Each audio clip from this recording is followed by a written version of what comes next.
Hey, Shalom, little Christ. You understand what's Christ. going down, Cap? I got Captain 13,000, your dog hard, you understand?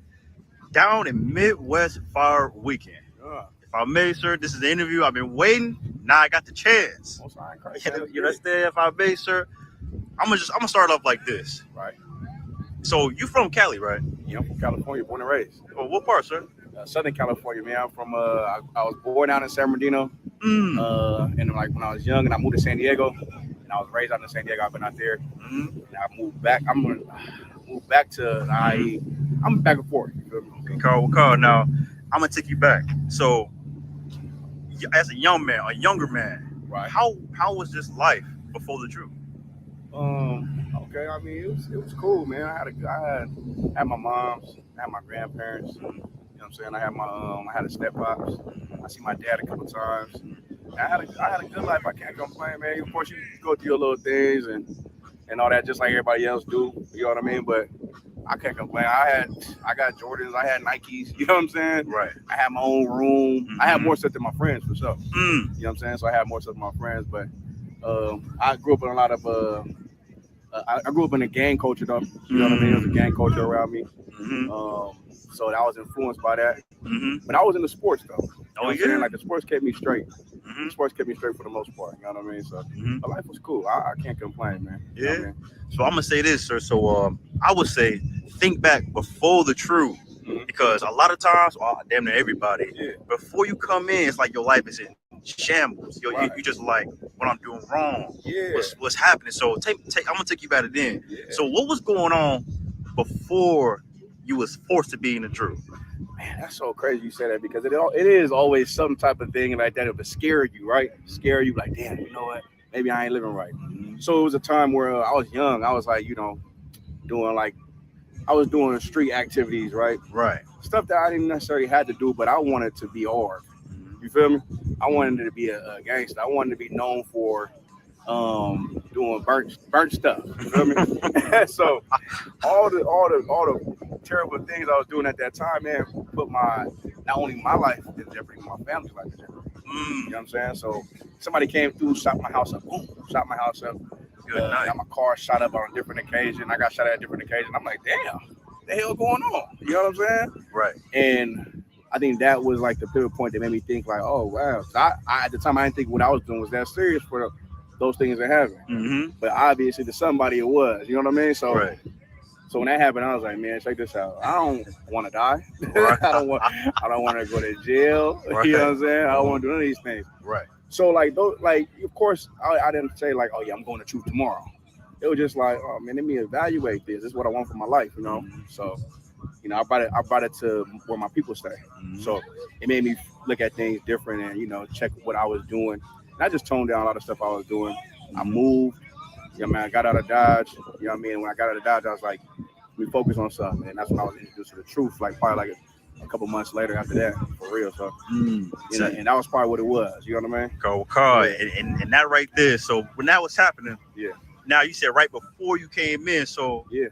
How did you got familiar with the truth? Man, I had my best friend. Man, he ain't in the truth no more, but he brought me into the school. You know what I'm saying? He was in the school. He was a trooper. He shot me a video. I was like, dang, because he was trying to tell me about it, but I wasn't trying to hear it at the time. But when I went to jail, and I called him, like, what's that? What you talking about? So I called him. I was like, what you talking about? He sent me a video when I got out, and I checked the video. I said, damn, man, he reading out the Bible. It blew my mind. It was Commander Yana. Blew my mind. He was talking about Jesus is black, and you can't celebrate Christmas, Thanksgiving. He was reading out the Bible with the Jeremiah 10. I was like, hold on.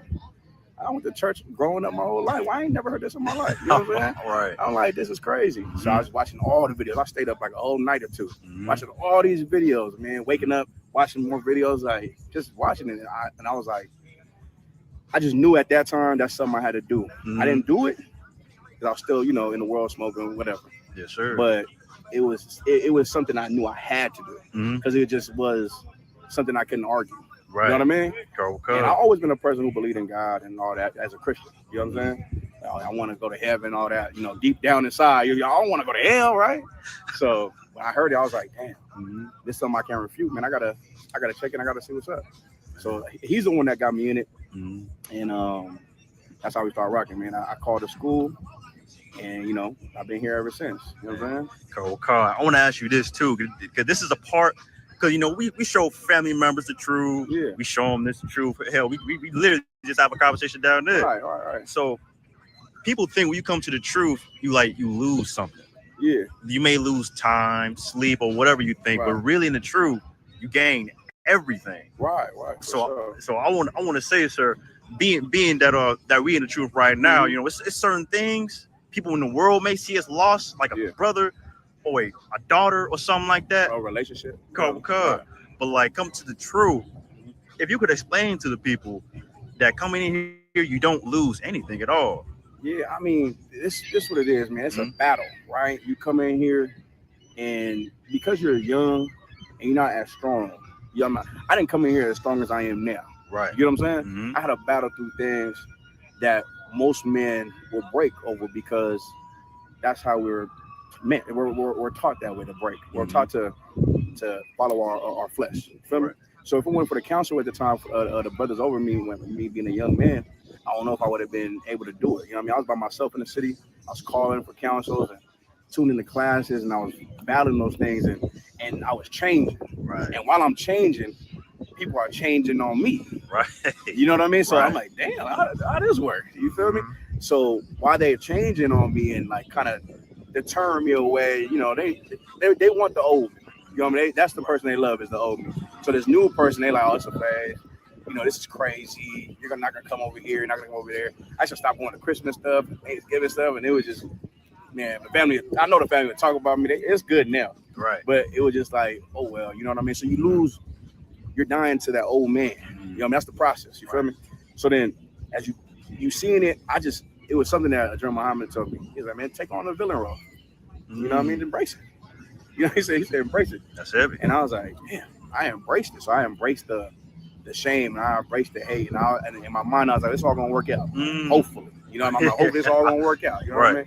So as I got stronger and stronger in the truth, and I got men to follow me and men to come in here under me, and they seen the growth, they seen the power, and they seen the strength. And now it's, you know, I'm respected anywhere I go and everywhere I go. That's right. I gain more than I ever even lost. You know what I'm saying? So that's just a fact. So you have to go through that adversity. You got to go through that pain and the struggle of dying from your old man so this new man can live. When that new man lives, oh yeah, it's worth everything. You know what I'm saying? Carl, sir, I gotta ask this too. So with that being said, also when that young man being that trooper is a very pivotal time being in the truth because you literally destroying your old self and becoming new. So like I just want to say this. So explain to the people how important it is not to give up. We have a lot of brothers give up to drugs. They gave up to their women and leave the truth. How important it is, shout to that shirt, is to stay up. Stay up. That's spiritual. If I may, sir. But I mean, it's important, man. Like it's you gotta have the will to, you know what I mean? And one thing, man, you really gotta fear the Lord. Like it's the fear that makes the strength come. You know what I'm saying? Like the fear is the thing that pushed me. You know what I mean? And then the relationship I built with the brothers in the school and in my city and even out of the country, who those relationships to me couldn't be broken. You know what I'm saying? Because we gave the same thing to be here. Right. You know what I'm saying? And really people say, oh, you gave up this, you gave up this. Really, like, man, the Lord chose you. You know what I mean? It's your responsibility. It's not like, oh yeah, we gave up this, man, so I can be right here serving God. Like, we're supposed to get that up. Right. You know what I mean? Like, who the hell we think we are? You know what I'm saying? Yeah, I was this in the world. I gave up this plug because, you know, I wanted to serve God. You better than you would have died. Right. You know what I'm saying? So we men who want to live, but also we count our life cheap. You know what I'm saying? Because we war, we soldiers. You know what I'm saying? Like you see these brothers around here, straight soldiers. You know what I'm saying? Everywhere you go. Man, you just did something right now. You know? Yes, sir. Go battle some cats. They got demons on them. We battle them. You know what I'm saying? Cut them to pieces. Hey. But the giving up thing, man, those things you're supposed to give up. Because the Israelites are supposed to follow the laws of God. You know what I'm saying? So it's so small compared to what you're supposed to live for. Right. You know what I'm saying? So I wouldn't even sweat it. But if you're battling those things, weed and man, that's light. You know what I mean? It's light. Right. Women, it's light. You know what I'm saying? You got to focus up and get the counsel. Be around men who also fear the Lord, and you ain't gonna have that problem. It's only gonna make you stronger and stronger and grow bigger and bigger. Right. You know what I'm saying? So it's just a light thing. Now I'm saying that from experience. I still battle things, but I know everything is, not worth it. Right. You know what I'm saying? But when you're fighting for something like we are, me and you, it's totally worth it. Right. You know what I mean? So, and you'll understand as you go. People watching, they'll understand. You know what I mean? And last question, sir. If I may, another thing sparked in my brain with not giving up is discipline. Yeah. Discipline, we see our people, how destroyed our people are. Right. It takes us to be very disciplined. For sure. We can't do what they do. Yeah. The pastors, they trying to teach, but they doing the same thing.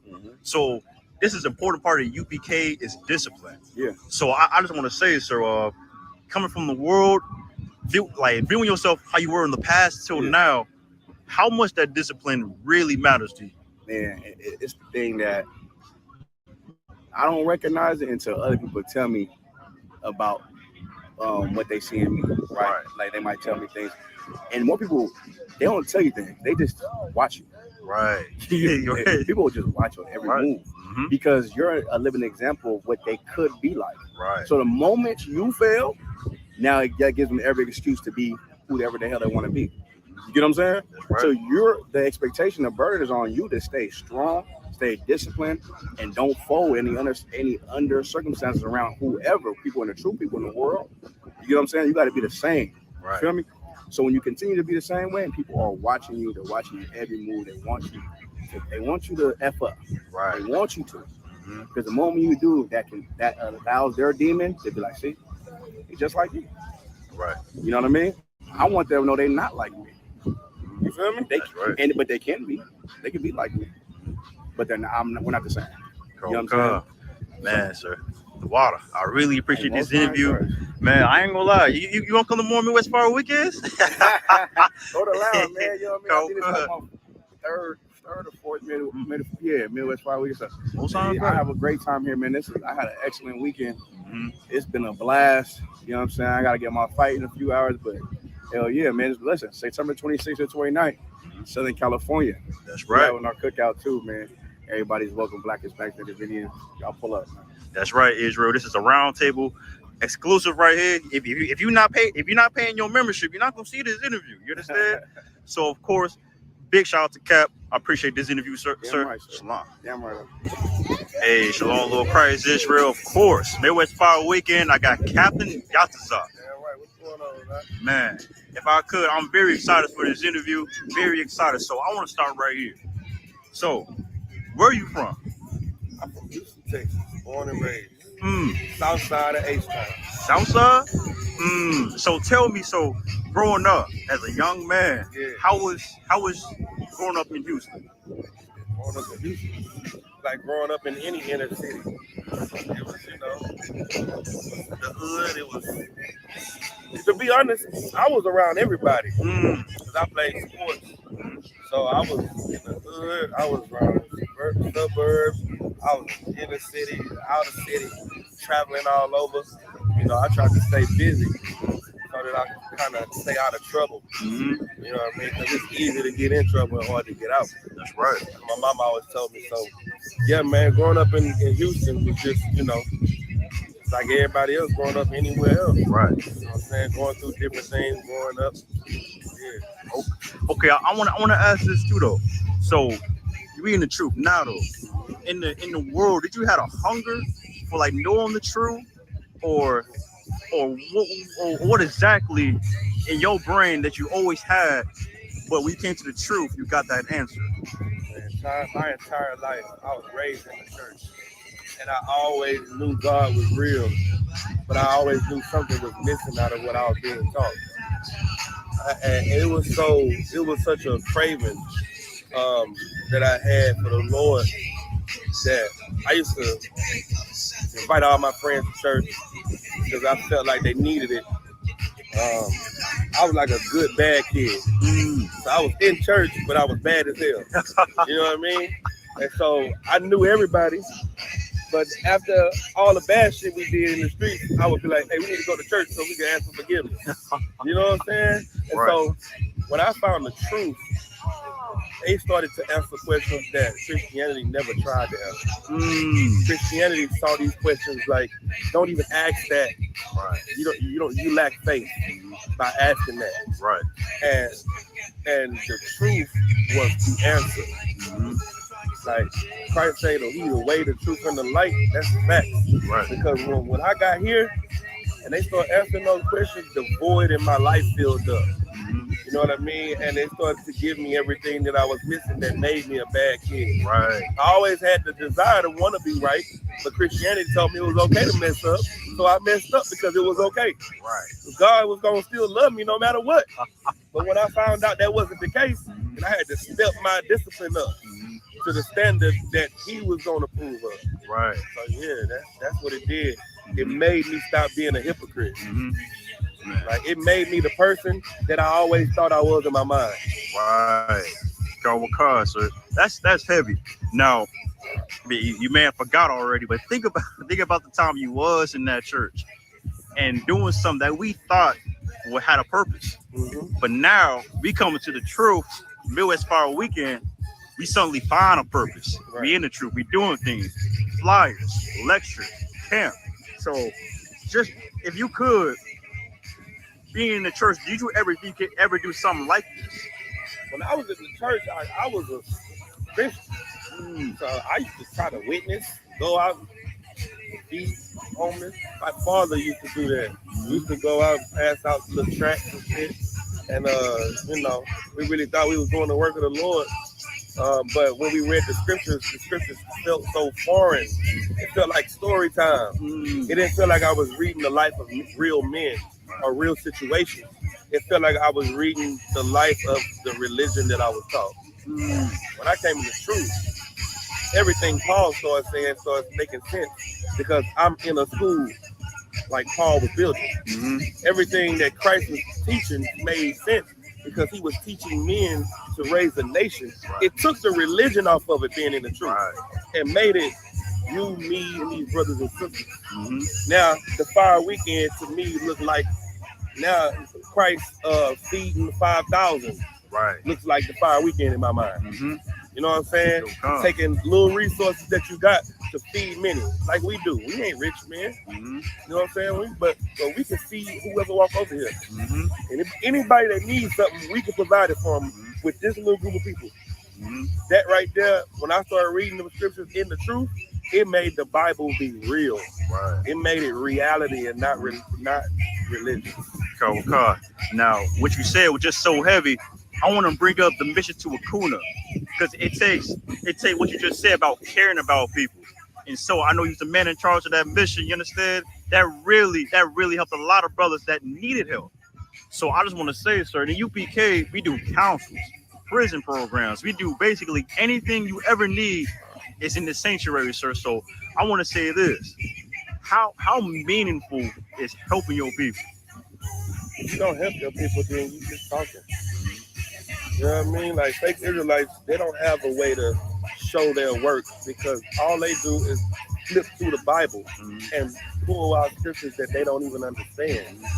What makes the work of the Lord real is the fact that we actually do it. Right. We actually go and feed the homeless, clothe them, you know what I'm saying? Help them, counsel them. That's what we need as a nation. Right. We're not a religion.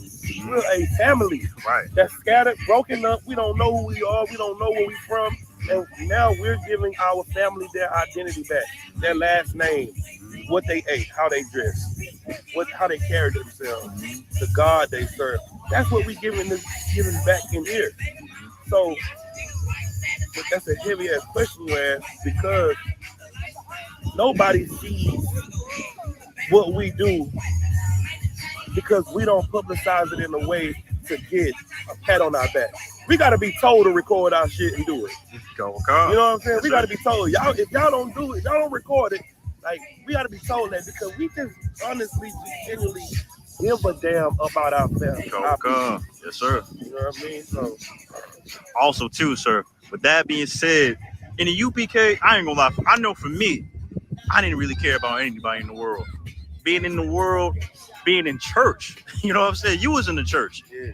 It's just fake love and all that. So with that being said, too, sir, You understand? I'm probably gonna end off on this question, the heaviest question. You know what I'm saying? So, with you being with your rank you at right now, because brothers that's in the world, they hear ranks 50s, 500s, with a rank of a captain.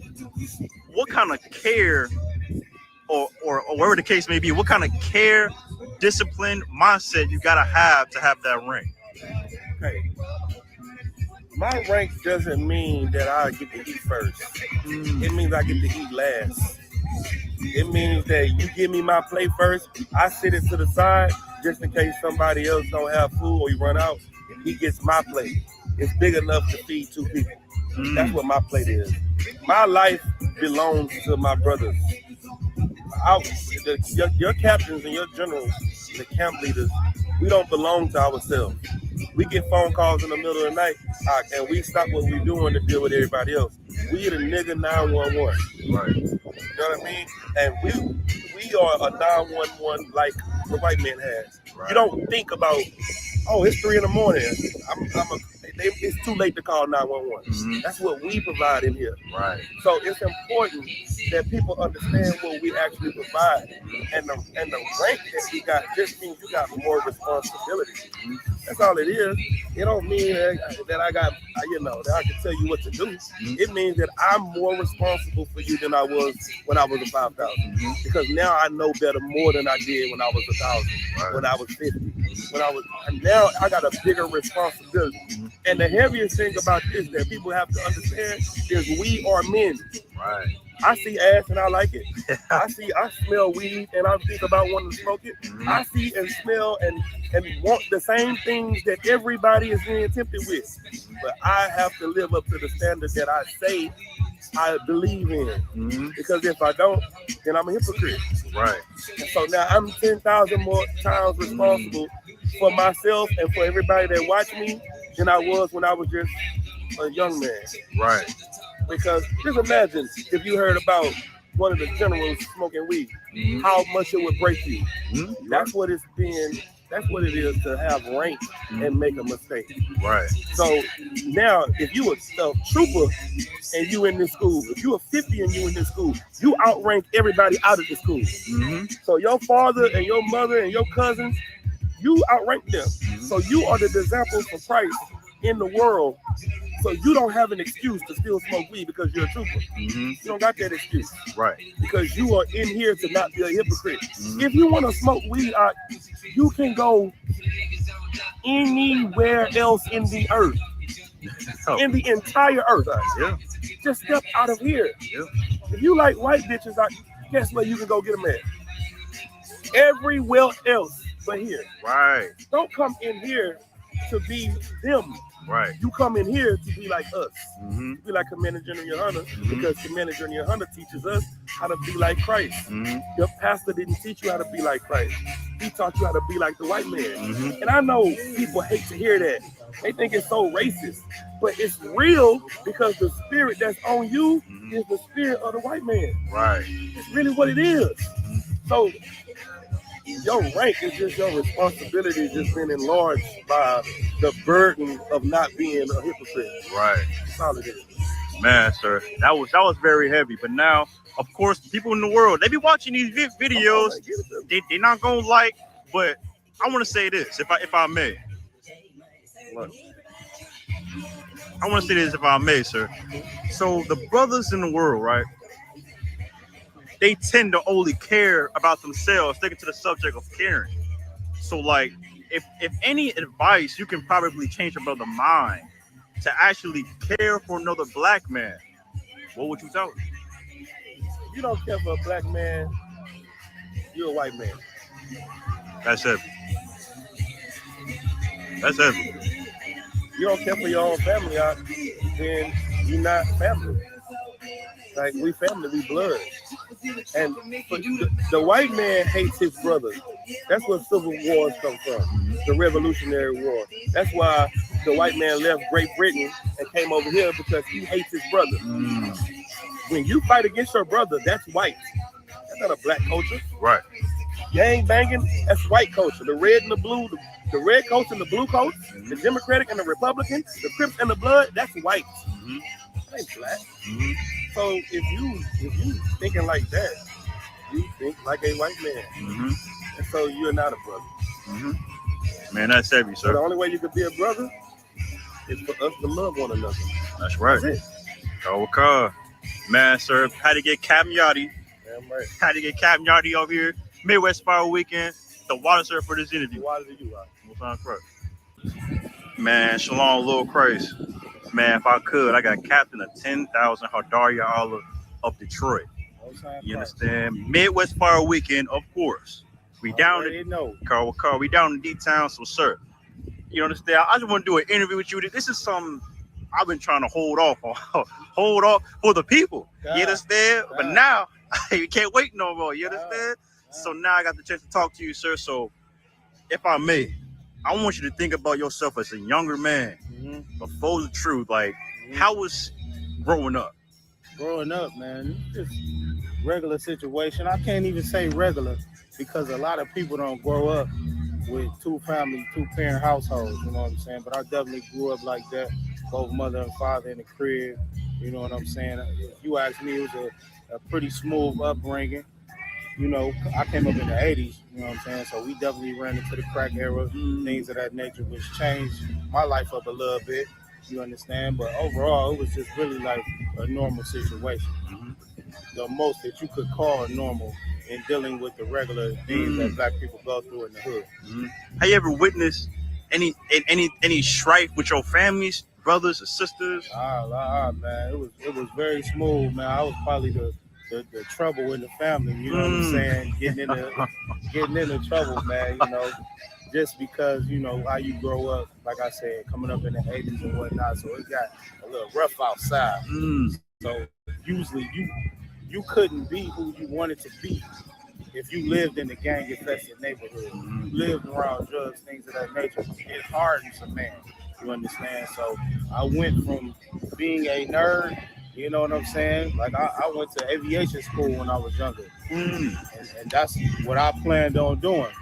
But in being in that environment, but also in the environment of the neighborhood, it forced you to make, you know, a decision. You know what I'm saying? You can keep doing this and grow up and become successful in this way, or you could get beat up every day. You understand? So you've been around these gangs, it's gonna force you to make a decision that you may not have made if you wasn't in the hood.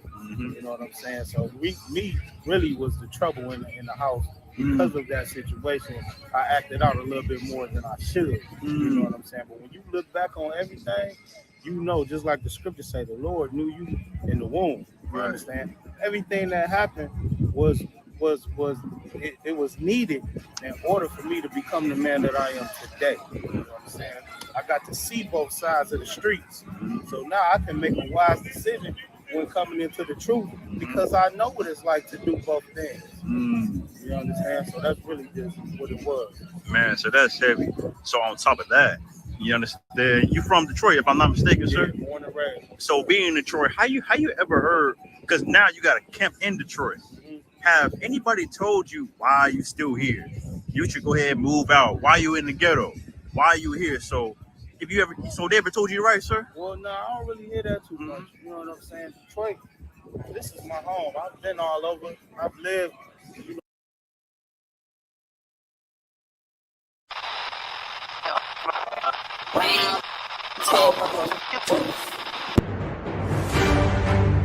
He's the man that came up with the term African American. Right. We from now on, we call African American.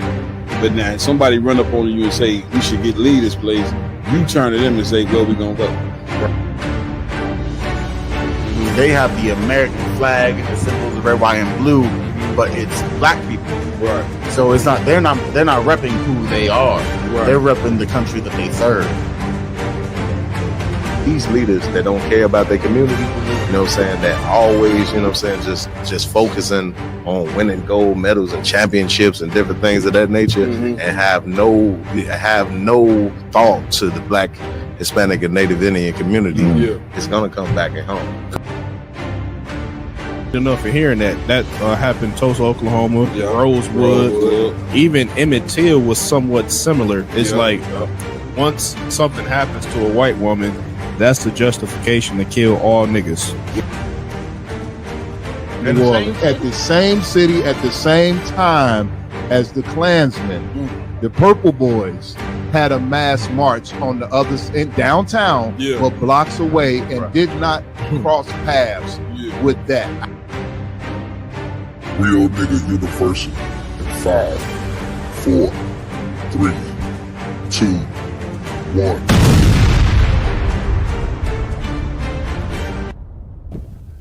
Hey, Shalom Israel, what's going on? ISUPK. Round Table of True, we right back at you with a double header. We was just on last night. Man. You understand? Brothers was in there with look like they had the nod going on. Real heavy podcast yesterday. Big up to Commander Jenny Hunter for joining us for the war report. You know what I'm saying? War report. You know what I'm saying? It's another. You know what I mean? It's a part of the Round Table of Truth. Of course, Officer Iowa Lum and Officer Karyas, they do it the last Thursday every month.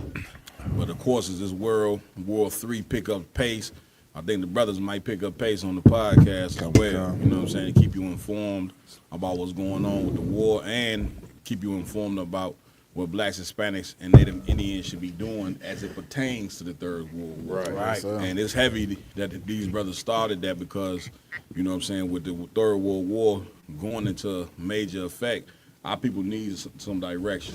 You ain't gonna get it from the church. That's right. You ain't gonna get it from none of these religions because they not the prophets of the Lord. Right. They can't tell you, you know what I'm saying, what's coming. You know what I'm saying? Neither can they tell you what you should be doing. Okay? You know what I mean? So it's very important that you tune in to not just the war report, everything ISUPK.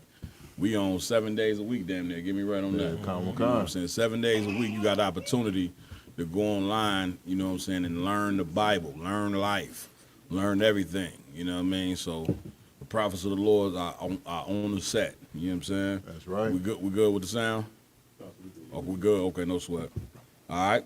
So before I introduce my host, like always, I want to give it up to the Most High. You understand? I also want to give it up to our King, Yahweh Shah Mashiach. I'm right. Whom the world ignorantly calls Jesus Christ. And we got to give it up, you know what I'm saying, to the man with the plan, none other than Commanding General Yohana. That's right. All right.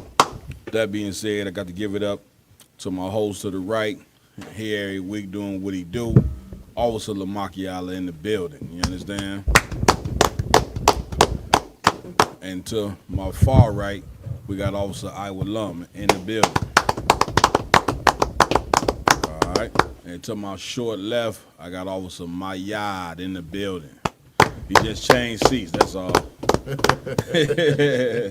Filling in for Officer Yaradan tonight, we got Officer 1K Kazawan in the building. Working overtime. Right. That's how we gonna do it here. When the money comes, we go based on how many podcasts was you on this month, IG? I got to clip you. Or give him a raise. Yeah, either or. But we gonna do it based on episode. Nah, let me stop. Yeah, this thing ain't about the money for us, man. It's about the truth getting out. Damn you know what I'm saying? And when you serious about the truth, like the Lord said, all other things will be added on to you, man. You got to be the foremost lovers of black people in order to fix the situation. That's right. Your leaders, they ain't worried about fixing you. You know what they worry about? Feeding they belly. See what I'm saying? Driving fancy cars. Selfish. Right. America teaches you how to be a selfish bastard. Damn right. You see what I'm saying? You come into the truth and then you learn, you know what I'm saying, to put other people before you put yourself, which is very, very, very important. Right. All right. Also, I want to give it up to my tech team in here. You know what I'm saying? Officer Ramawan working hard. This brother don't stop working. You know what I'm saying? When it comes to this round table and just social media, period. You know what I'm saying? In the UPK, we got a bunch of social media giants out there. If you recognize brothers out there, almost, getting 1 million views on certain videos. So big shout out to all you brothers in the ISUPK that's going to town, man, on, you know what I'm saying, getting them views up on social media, whether it's TikTok, Facebook, YouTube, no matter what. You brothers doing a hell of a job because no matter what we doing here, it's very important that it makes it to the media. It makes it so people can view and see it. Right. We watching bull crap on TikTok all day. Get me right on that. You know what I'm saying? People watching bull crap on Facebook, all these social medias. You know what I'm saying? But the thing that you need to tune into is this truth. That's right. That's what you need, especially now. You see the third world, you see what's going on over in that Middle East. And guess what? We got news for you. It's going to be conflicts kicking off, not just the Middle East, Africa. It's going to be war there. Asia, war there. Americas, it's going to be war here. So get ready. Tune in. You know what I'm saying? You tune in and prepare your soul for what's about to go down. That's right, sir. Also, on our technical team, you know what I'm saying, hell of a brother doing his thing every week with us in here, Officer Raj Karad. You understand? Brother looking for one of you bad sisters to come in here and braid his hair for him. You know what I'm saying? Cook him a good meal. You know what I'm saying? Get me right on that. Put some meat on his bones. Put some meat on the man's bones. See, you understand? He looking for that. Nah, we just messing with the brother, man. Big shout out to that brother there. Also, a big shout out to all the brothers in the ISUPK again, you know, doing this work, man. I'm right, sir. All right.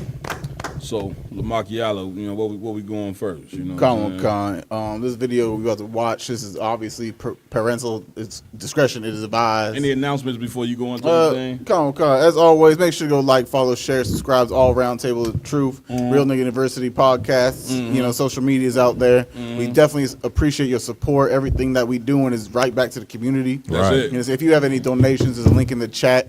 You know, say if you want to help us, you know, when it comes down to these events and promoting or whatever the case may be, throw your $1, $2, $5 donations if you have it. It's definitely going to go right back into the work of the Lord. That's right. You understand? Damn right. It ain't going to go to the Christian church past his pockets. I can tell you that much. Yeah, you know what I'm saying? You understand? Of course, and I want to give a shout out to the upcoming cookout that we have coming up. Come on. You understand? Fairville, North Carolina. Give it up. They'll be having a cookout July 1st through the 3rd. That's right. That will be the one to kick off the UPK and the Convention on the cookouts that we have every year. That's it. You understand?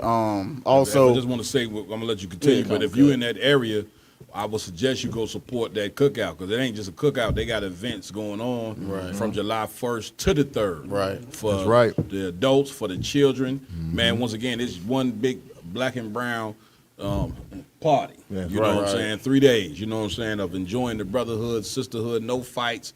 You know what I'm saying? Nobody getting cussed out, none of that. You know what I'm saying? I ain't never seen that at a UPK event. Never. Everybody be on their best behavior, and it goes to show you that we can rise to the level that the Most High wants us to rise to, as far as our, you know what I'm saying, our moral compass. You know what I'm saying? We don't have to be what the church has made us or what America formed us to be. We don't have to be none of that. We could be much better. You know what I'm saying? So I'm sorry. Go ahead. Also, I just want to let the people know that ISP Chicago will be in Gary, Indiana tomorrow. You understand? From 12 until at FIG. If you want to shout it out real quick, please. Come. If I could, go ahead. ISUPK Chicago, ISUPK Gary, Indiana. We will be at the block party celebration at 26th and Broadway from 12 p.m. to 6 p.m. So if you're in the Northwest Indiana area, make sure you come on out and break bread with us. That's right. Give it up. if I may, sir. Go ahead. You understand? On top of that, we will be vendors at the location. So if you want some of the RNU, Real Nigga University merch, you understand, the Officer of 5,000 Yara Don always has on deck, like you see the brothers right now on the podcast, basically all wearing. Damn right. You understand? Make sure to come cop a shirt. We're gonna have some great books and literature that the UPK brothers have written themselves to expose the Christian church and everything like that. Make sure to show out, show some support, you understand, and be there for our people. That's right. Give it up. You know what I'm saying? Also, too, I want to mention, you know what I'm saying, we're going next week on the Round Table of Truth. We're gonna have Captain Katazai, ISUPK New York. He's gonna be coming in, doing what he do, you know what I'm saying, breaking down and showing how black and brown people have always helped one another in this kingdom called America. You know what I'm saying? Black and brown unity is important. And it's prophesied in the Bible, Ezekiel, the 37th chapter, those two sticks coming together. You see what I'm saying? So we're gonna get it on. A lot of work, Yes, sir, a lot of yes, work. sir. Just listen, this work don't stop. Ever. You know what I'm saying? It do not stop when it comes to waking up, you know what I'm saying, these 12 tribes out.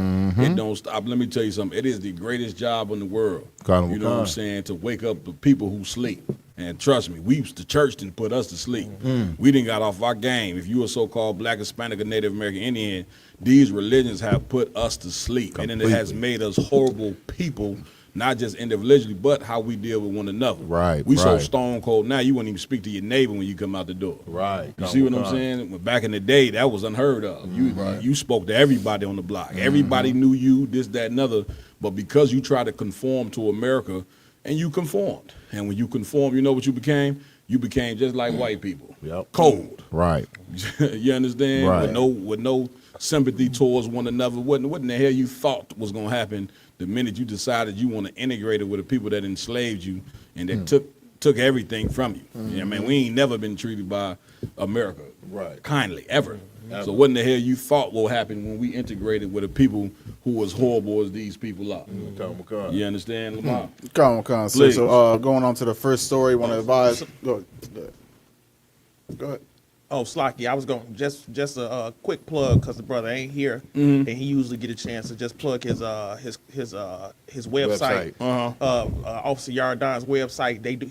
We are partnering up with Real Nigga University on the Round Table of Truth. That's it. If you want some of this flyers gear that you see all these brothers wearing, go to www.diversitymall.com to get some of this flyers gear you see all these brothers wearing. Come on, Let's get it.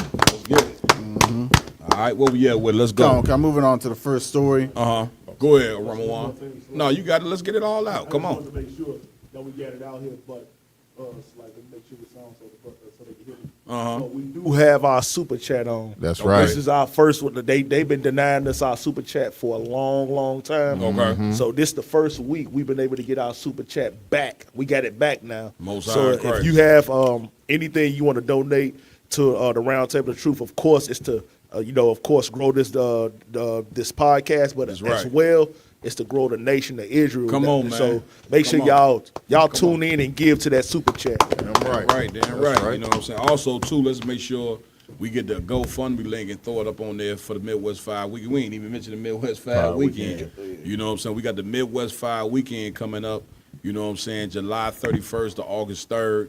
You know what I'm saying? It is the cookout of all cookouts. That's right. right. You know what I'm saying? And this year, whew, boy, do we got something planned. We got something planned, you know what I'm saying, from Thursday to Sunday. By the time Sunday get here, I guarantee you, only thing you going to want to do is sit down, have a drink, and just look at the sun. That's it. And say, this has been one hell of a week. It's going to be fire. You go get burned covered it. I'm telling you that. Go ahead, Lamar. Just public warning or whatever the case. If you parents won't want your children seeing some little R-rated or X-rated, not X-rated, but R-rated in here, this is parental discretion advised. Parental discretion is advised. On this video, you understand, it's very explicit. Right. You want me to get a professional disclaimer? The following scenes may be unsuitable for children of all ages. Parental discretion is advised. Damn, give it up to the brother. This man could be the next Siri. I mean, he said, listen, the brother said that with all they flaws. He sound better than Siri. Man, you got me ready to check you for some wires or something, man. Is this nigga a robot sitting next to me or what? AI? Right, this is AI robot. After the show, IG, you said the security. Check this brother out. Make sure he ain't got no wires. Now, let's get it. Come on. This is a video about another injustice by the police department. You understand? Gunning down an unarmed black man as they do. But at the same time, they gunning him down while his children are standing behind him. 5 children and his rib. So, one missed shot, they would have been murders of a child. Let's do it. Let's check it out.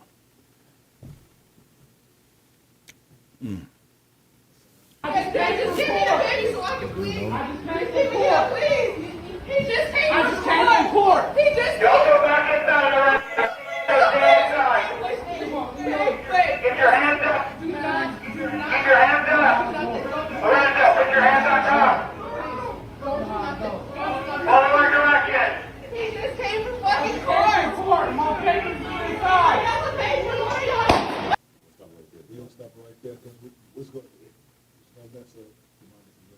Okay. Oh yeah. Good night. Damn. Yeah, this video here was a pretty heinous video. You see what I'm saying? The brother had his hands up, you know what I'm saying, and they shot the brother, you know what I'm saying, in a numerous amount of times. You see what I'm saying? And it was ridiculous. You see what I'm saying? And once again, you know, videos like this, you know what I'm saying, we need to see. We need to be able to see these videos, you know what I'm saying, and what goes down and what happens in this place that we supposedly, you know what I'm saying, free. Right. You know what I'm saying? And Right. that we supposedly integrated and everything is bygones be bygones. And you see this video right here, you know what I'm saying? And this brother, man, they shot this brother down, you know what I'm saying, hands up. He laid on the ground. What you don't see right here, he laid on the ground and they popped him. Good. Right. When he was he was stretched out on the ground with his hands out, they still shot him. Still shot him. You see what I'm saying? Oh, Which goes God. to show you, man, it's no coming together. You can't really change how these people are. Lie, you sir. know what I'm saying? Like we in 2025, and of course we didn't try it. You know what I'm saying? We didn't try to be great citizens here in this place. And as you can see, you know what I'm saying, it just doesn't happen. My y'all. Hey, Salakia, sir, Please. and this video, along with dozens and dozens of others, you know what I'm saying? Mm-hmm. What our people need to realize that this further proves that we are not citizens of this country, that we are enslaved in this country, that we have never been free in this country. And I can say that with all confidence because just last week or week before last, I watched a video of a Edomite, a so-called white man. He had a knife.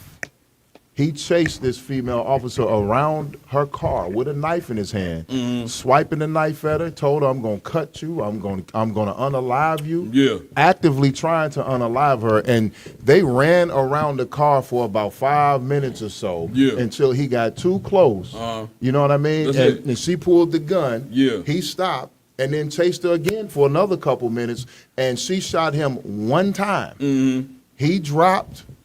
And then they came over and peacefully arrested him and called for emergency care so that he would not lose his life in that incident. It's crazy what you're saying because it goes to show you that they got love for their own. Like listen, they'd rather, you know what I'm saying, get unalived by their own than kill their own. That's how much love they got for their own people. But when it come to us, second-class citizen treatment is what we get. You see what I'm saying? And it's important that you see this because you got to wake the hell up, man. You see what I'm saying? It's good that you see how the cops treat white people. It's good that you see how the cops treat black people. You see what I'm saying? So you will see that it's as far as us being a part of this place is really just hypocrisy. You see what I'm saying? And it's something that is not real. You know what I'm saying? For a brother, that brother in the video, what he don't know, he did too much movement. You know what I'm saying? When they say your hands up, you know what I'm saying? Hands up.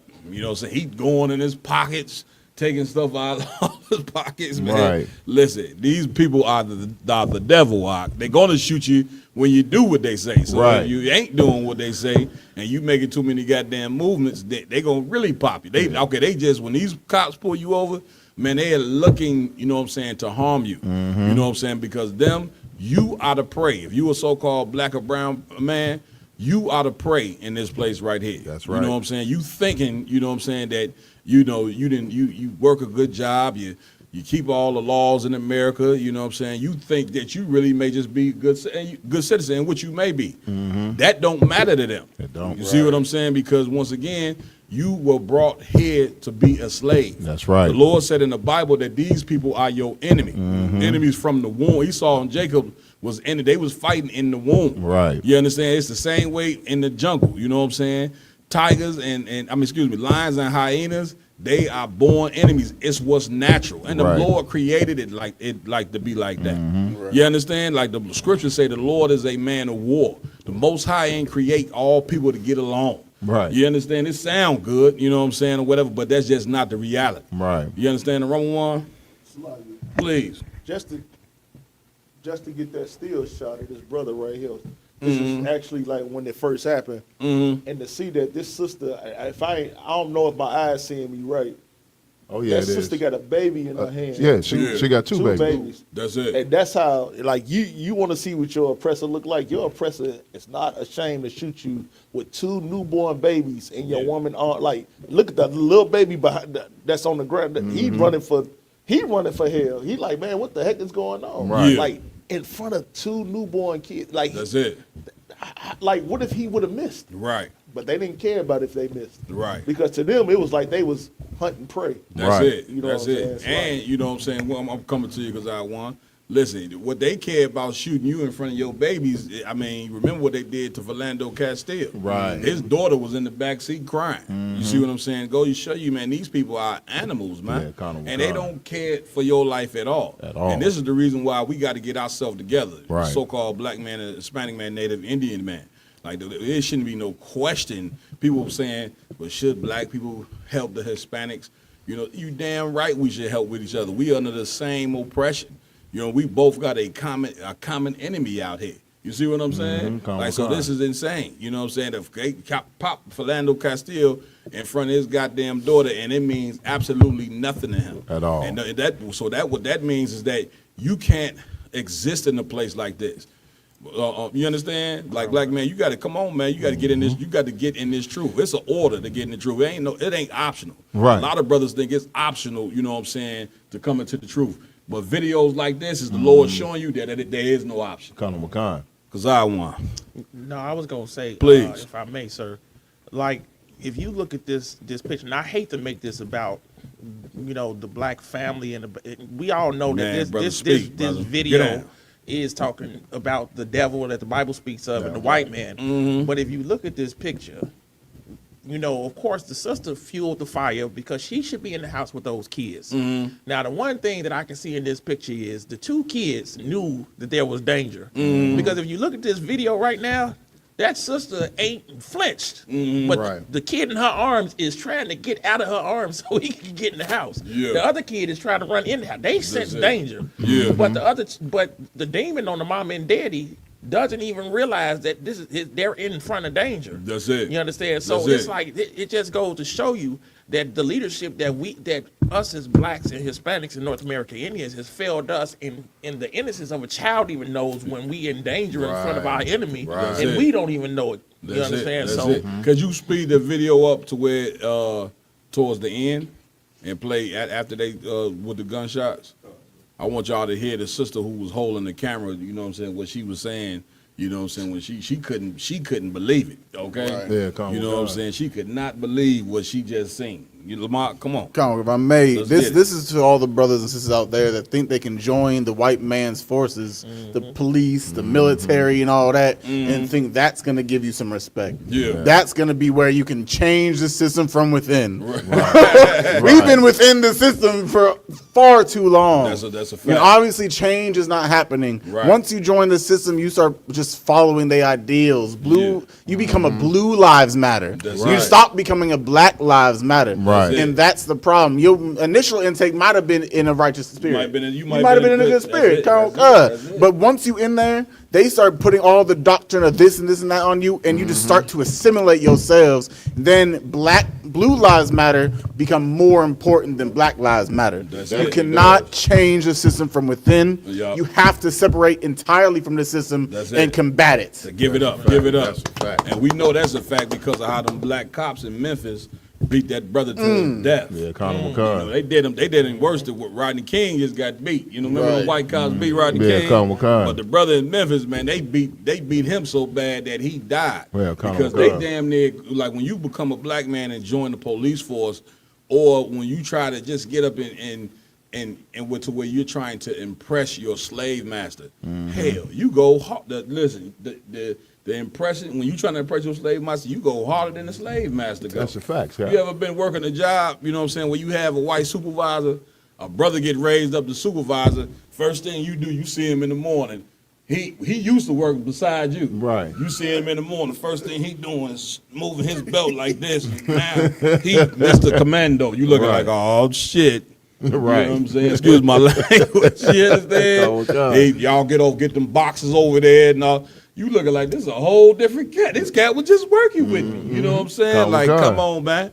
You know what I'm saying? Like, you put on that uniform and be worse than the damn cops because you want, like Lamont was saying, you can't fix your community by joining the community joining the force that's oppressing your community. The police is a part of the oppression. You understand? They ain't there to fix nothing. And then you go and you join the police force and you find out that After every time you rolling with a white cop, you got to tell him, man, what you shoot him for? Right. you the whole time you trying to stop him from committing crimes. You know what I'm saying? And he don't think logical like you think. Right. If you want to fix the problem in the black and brown community, join the ISUPK under command of Jenny and Howard. Right. You understand? Like a man gotta get these laws, statutes, and commandments in his mind. You understand? And then he'll be able to fix his people. Without that, we ain't getting fixed. Hey, Cap, and the funny thing is, you know, they call us a cult. They say we brainwashed. Right. You know what I mean? And I know brothers that's in that police force that I went to high school with. And when these police shootings happen, 100% of the time they side with the police on it. I literally saw a video of a young man on the west side get gunned down on his grandmother's porch. And the brother that I know said, well, don't y'all jump into conclusions. Wait till the whole video. I saw the whole uncut video. Wait till the whole video come out. He had a gun. He had a weapon. It's not what it looked like. He did this. He did that.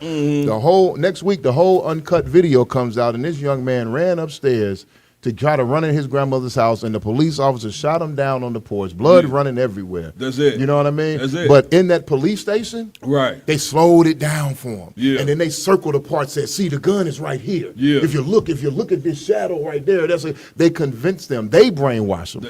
If you go into the white man's military, if you go into the white man's police, if you go into his politics, if you go to anything inside of his system, that's where the brainwashing is. They're going to brainwash you against your people, and you're going to be a worse enemy against your people than they are. Listen, I seen the video today where Donald Trump was talking about if you kill a cop, he going for the death penalty. You see what I'm saying? Anybody else hear about that? Yeah, he going for the death. You shoot a cop or kill a cop, automatic death penalty. That's what he going for. See what I'm saying? So once again, what you're seeing in this day and time, why the Third World War going on? Tell you the Lord bringing this place to an end.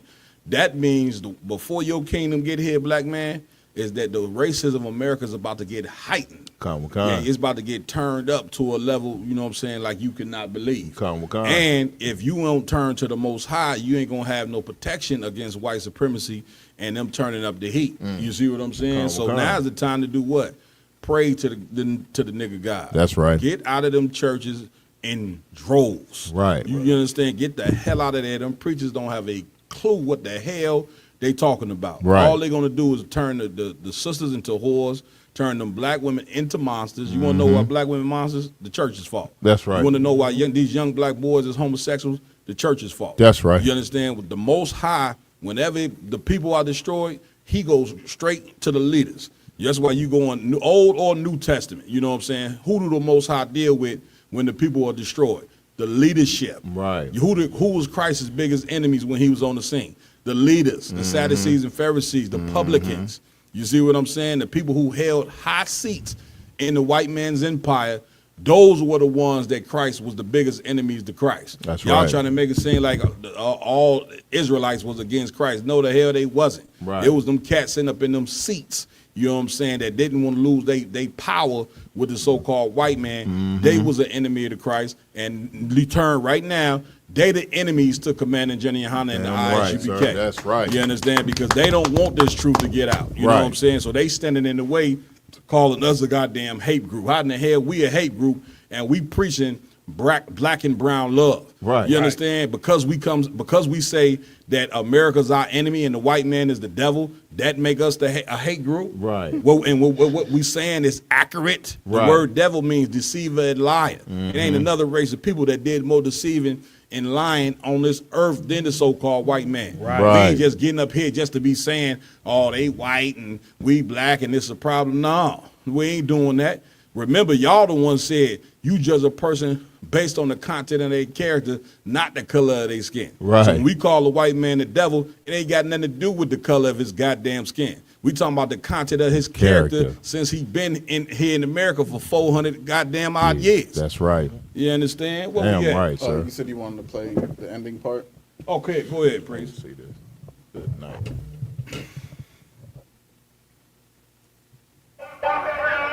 What the fuck? Just walk slowly, Ringo. Do not. Oh my God! Oh my God! Damn. Oh my God!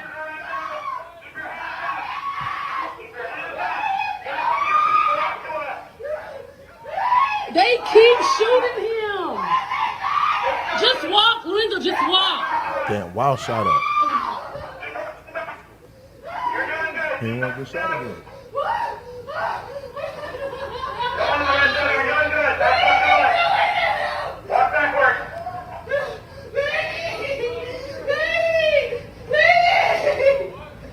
They just shooting him for no reason. Oh my God. God damn. I mean, that's self-explanatory. Yeah, Conor McCon. Where we going next, Lamar?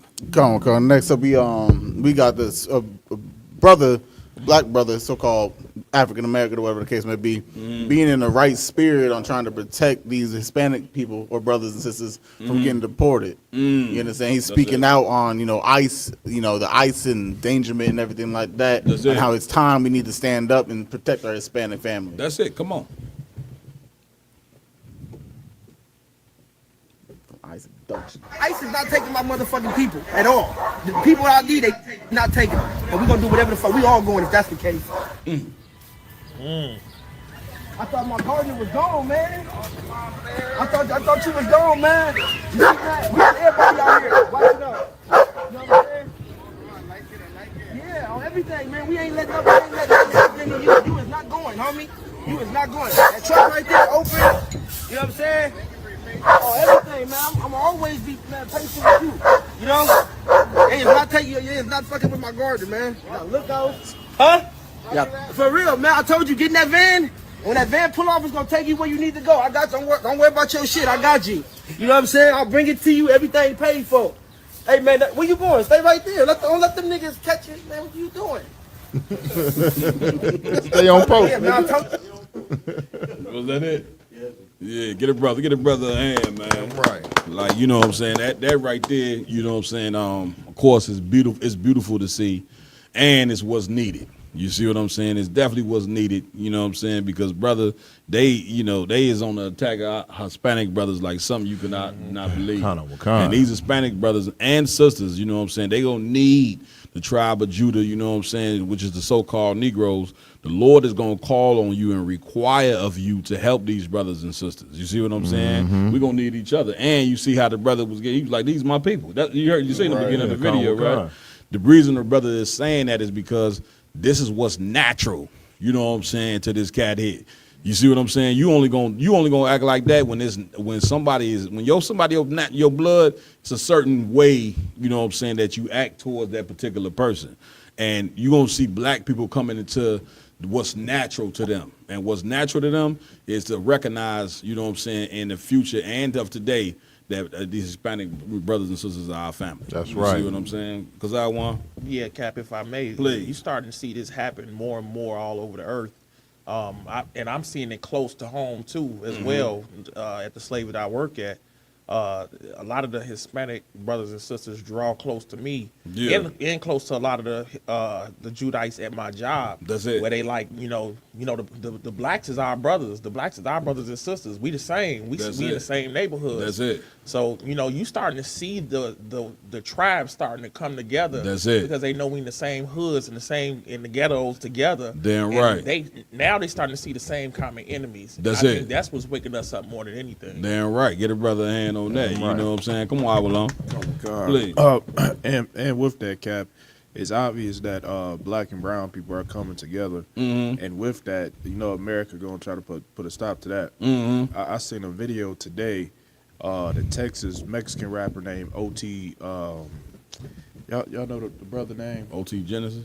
No, it's like OT Mexican. He had an interview, and out of nowhere, the lady that's interviewing the brother, she say, "Why do you think Mexicans can say the N-word?" Like, just to put up some type of strife. Right. Yeah, I mean, the brother, he answered it somewhat okay, but at the end of his answer, he was like, "Shit, we are brothers. Y'all just came. Y'all got dropped off on the boat first." That's it. Then he's like, "We all was on the same boat." Somebody get for me where it said they have cut us off from being the people. You know what I'm saying? Oh, okay. Like that. It's so many scriptures in there. One of the curses that would happen to black and brown people is that we would lose our identity. And when we lost our identity, we lost our culture, we lost our history and all of that. So now you know, when you lose your identity, you ain't really sure who's your tribal members. You see what I'm saying? Which was strategic. You know, it was very strategic of the Roman Catholic Church to cut off all the tribes. If you notice, you know what I'm saying, when black people was enslaved, they cut us off from our names. They took our God from us. They took our language from us, our foods. Guess what? They did the same thing to the Hispanics in South America. Off of that alone, you supposed to say, well, damn, why did they do it to blacks and Hispanics? And they did it to the Native Indians in the boarding school. Right. Why was it important, you know what I'm saying, for the so-called white man in America and all the Americas to cut us off from who we are so we wouldn't know who our brothers are? Right. You see what I'm saying? But, of course, the Most High is stronger, you know what I'm saying, than any demonic force, you know what I'm saying, that America try to come up with. You know what I mean? So the Lord going to pour his spirit, you know, the spirit of truth, you know what I'm saying, into the brotherhood to where it's just something that it's spiritual, you know what I'm saying? We could just tell, we could see, you know what I'm saying, and look at the condition that we both in, you know what I'm saying? So we going to start to be able to recognize that, man, these is our brothers right here. And get me right on this. It's some Hispanics that look like Judites. Like some of the Hispanics, if you go deport Hispanics, well, like, get me right on this, Labak. It's Hispanic brothers that's dark like me. Right. You know, from the Dominican Republic or wherever, you know what I'm saying? So that should tell you something. Black people, like, in a minute, they just ain't going to give a damn, you know what I'm saying, if you are an American citizen or not. I'm telling you, it's coming. It's coming. Come on, my y'all. Hey, Cap, and if you're too light-skinned as a black person, you might end up, not just you, sir. Right. Also, Mark look like, why you looking at me? Right. You know what I'm saying? He got the hair, he got the complexion. Right, no doubt. We was at the doctor with my seed earlier today, and a Hispanic brother came in, and the Lord blessed this brother, Cap. He gave us like 20 joints of Similac for the baby. It was beautiful, man. I hope the Lord protects that brother from ice and any other foul thing that comes, because he hooked us up. Come on, man. But when he walked in, he looked at me and he said something that's at tu Espanol. And I didn't hear him at first. I said, huh? And then he said it again real quick. And my ribs like, oh, he asked me if you speak Spanish. I was like, no. And then he asked my ribs. She said something back in Spanish. And he was like, all right, I'll be right back. And then she looked at me. She was like, yeah, you do look like you should be speaking Spanish, nigga. You know what I'm saying? So I could be walking down the street. You know what I mean? We want to look at our brothers like they not us when they are completely us down to the essence of their history in America. Because we have to remember they went in slavery on ships first. That's it. You know what I'm saying? When Columbus came over here, they have been enslaved. We've been enslaved for 400 years. We carry that on our back, you know, a shield of honor and an identifier. Right. But they've been in slavery for 600 years because the Spaniards came over here and sailed them off to Spain and Europe and all over the world 200 years before they came and got us. The Hispanic tribes was already settled in North, Central, South America because they left the Assyrian captivity and came in here. Right. What y'all don't understand is the kingdom of Israel always had 12 tribes, and at one point in time, the kingdom was split. Right. The Hispanic tribes went into slavery, went into the Assyrian captivity. It was 3 tribes left: Judah, Benjamin, Levi. Judah, so-called Negroes; Benjamin, the West Indians; Levi, so-called Haitians. You see what I'm saying? Those 3 tribes was left. And eventually they made it to the Americas as well, brought over here on slave ships, which we're going to be going over this next week, you know what I'm saying, when Captain Katazar come in, because he's a hell of a story, and he done already wrote 3 or 4 books on the Hispanic tribes, you know what I'm saying, being the children of Israel. I mean, this is who you are. I know it sounds foreign to your ears to hear us say that black people and Hispanics are family, you know what I'm saying, but it's the truth. When you do your research about the children of Israel, man, it ain't gonna point but to one people. That's right. And it's definitely not them white people over there in the land of Israel right now claiming to be Jews. White people are not Jews. That's right. They are from Eastern Europe. They took our identity, and they went and took our homeland because we wasn't in that land. Right. We got ran out of that land by the Roman Empire in 70 A.D. Now, why do I know this? So all you got to do is pick up the book and do some research. That's it, Cap. That's all it comes down to, you know what I'm saying? But it is prophesied in the Bible. Just like the Third World War is prophesied, and there's nothing nobody could do to stop it, it's also prophesied that the Lord said he would bring the 2 sticks together. Those 2 sticks represent Judah and his fellows and Ephraim and his fellows. So you're going to see blacks and Puerto Ricans become family. You understand? You're going to see Dominicans and Mexicans come family because now is the time. And brother, it's going to be a beautiful thing. Each one of them tribes is special as hell. We got our own vibration and all of that, our own flavor. Now you talking about 12 flavors coming together. Damn right. See what 12 beautiful, we are beautiful people. Now, I ain't talking about physical. I'm talking about, you know what I'm saying, as far as our kindness, because no other people would take what we took from the oppression we under, you know what I'm saying, and still give love to the oppressor like we didn't gave them. They didn't enslaved us, done so many horrible things to us, and blacks and Hispanics, you still love America. You still love the white man, you know what I'm saying, after all he done. But you see these other countries, they don't love like you love. You understand? They over there, you know what I'm saying, going to war with Israel. Ready to go, Iran ready to go to war, you know what I'm saying, with America. You know what I'm saying? North Korea, you know what I'm saying? A ton of these countries, you know what I'm saying, they ready to go to war about their people. And they recognize that America is the house of Satan. Right. And they ready to go to war about it. When you gonna be ready to go to war about your own? You can't, because you got that Christian mind of yours make you damn near force you to make you believe that you gotta love your oppressor when that is not what the Bible was saying. If you think that God wants you to love America and love white people, you are out of your mind and your preacher is a damn fool. Right. Okay? Right. Lamont? Con, to add on what you were saying, like, you so-called black people, so-called African Americans in America, it's time to stop saying, let's pray for Ukraine. Yeah. Let's go pray for the Palestinians. Right. Let's go pray for Iran and Israel and stuff like that. We want to go love every other nation so much that we're going to go fight for their own country's movements and pray for so their destruction doesn't happen. Right. But our destruction is happening in 2025 in every ghetto, reservation, and barrio in the United States, and we ain't saying pray for blacks and Hispanics. That's the problem. You want to go to other countries. Stay in your neighborhood.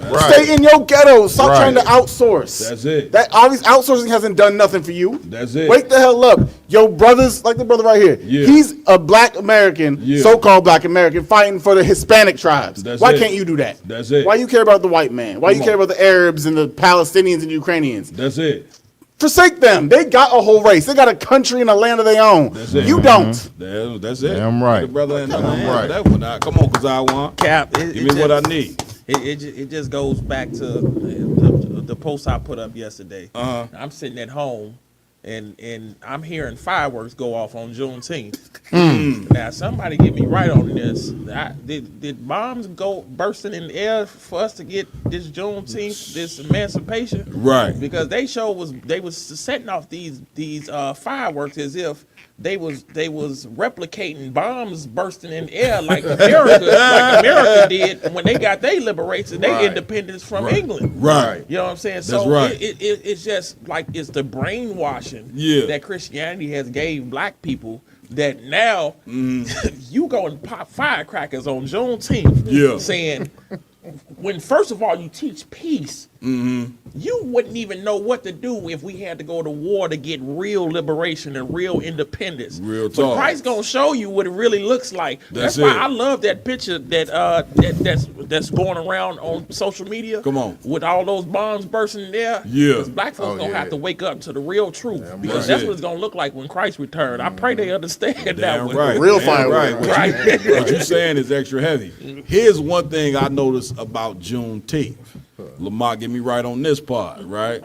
I noticed that there was no white people out up there on the beaches with us, celebrating with us, you know what I'm saying, on our so-called independence. And now listen, make no mistake, black people, I ain't mad at y'all for, you know what I'm saying, wanting to celebrate independence and coming together, you know what I'm saying, with the red and black and green flag. Man, I get it, man. You trying to have some type of national pride. So you can't really stump black people out for that. Right. But just notice Them white people wasn't out there with us, you know what I'm saying, for our independence. But yet, on the 4th of July, guess who out there front and center with the white people on their Independence Day? Yeah, you niggas walking to the beach with your body wrapped in the flag. Right. Uncle Sam hats. Uncle Sam hats. Like, you free. Your people were slaves, you know what I'm saying, in 1776, man. You understand? This is why you got to have some honor, man. Having some honor, you know what I'm saying, about yourself. You know what I'm saying? And say, I will not be taking part in the 4th of July. That's right. You know what I'm saying? When my people was not only coming over on slave ships, your people were in chains. And what have America taught you, you know what I'm saying, about your past? Forget about it. That was in the past. Right. They never forget their past. They don't forget about nothing. That's why they got 9/11. Right. That's why they got Independence Day. Right. Because they not forgetting about their past, but they want us to forget about our past. Right. And forget about the crimes that they done to us. Brother, that's brainwashing like something you could not believe. And man, we for sure people that, you know, we full of love. But guess what? We all supposed to be full of war. You understand? We all supposed to be a people of war as well. Going to war for the right thing. That's right. You see what I'm saying? Aramawan, please. I got a brother online. He asked a question. Go ahead. And he asked it twice. So, you know what I'm saying? Of course, I want to bring it out. The brother said, why is Judah hated the most? Well, to say that Judah is hated the most, you know what I'm saying, that would be propaganda. You see what I'm saying? To say that Judah is hated the most. You understand? Like, one thing I'm going to tell you about the tribe of Judah, which is the so-called Negroes, we hate each other. Yeah, Khan. Okay? Now, is it Hispanics, you understand, that hate the so-called Negroes? Yeah. Is it Negroes that hate Hispanics? Yeah, it is. It's Hispanics that hate Hispanics. You know what I'm saying? We hate each other, right? But here's what the brother who asked the question, you got to remember. Don't look for the brothers and sisters that hate each other, you know what I'm saying, when it comes to black and the brown people. Look for the brothers and sisters that love each other. That's right. And in the ISUPK, we love the Hispanic people, man. You see what I'm saying? Don't worry. The cats who that hate, don't worry about none of that. You know what I'm saying? Get with the brothers. Get me right on this. Yeah, Get with the brothers and sisters that love one another, man. And that's where your focus should be. Those who want to continue to hate each other, you know what I'm saying? Listen. The end of their story is not going to be good, because if you look at you see Iran and Israel going at it, you running out of time as far as coming together. You see what I'm saying? The time is running out. Right. You understand? And you better learn to love your people, man. Damn right, sir. Damn right. Where we at with it?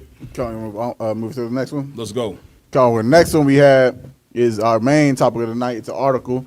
We're going over Tyler Perry being sued for $260 million over alleged sexual assault. Listen, I ain't bad for nobody. You know what I'm saying? If you've been sexually assaulted, I guess you should be compensated for it. Yeah, but where do they come up with this number? Like, you understand? Like, why? Some people say 50 million, 100. Do they just throw out a random? Where did they come up with this 260? How long? Man, Cap, I think it's based upon the person that perpetrated the assault, his finances. I guess they said he a billionaire. Right. Let me just throw out damn near $500 million in damage. Right.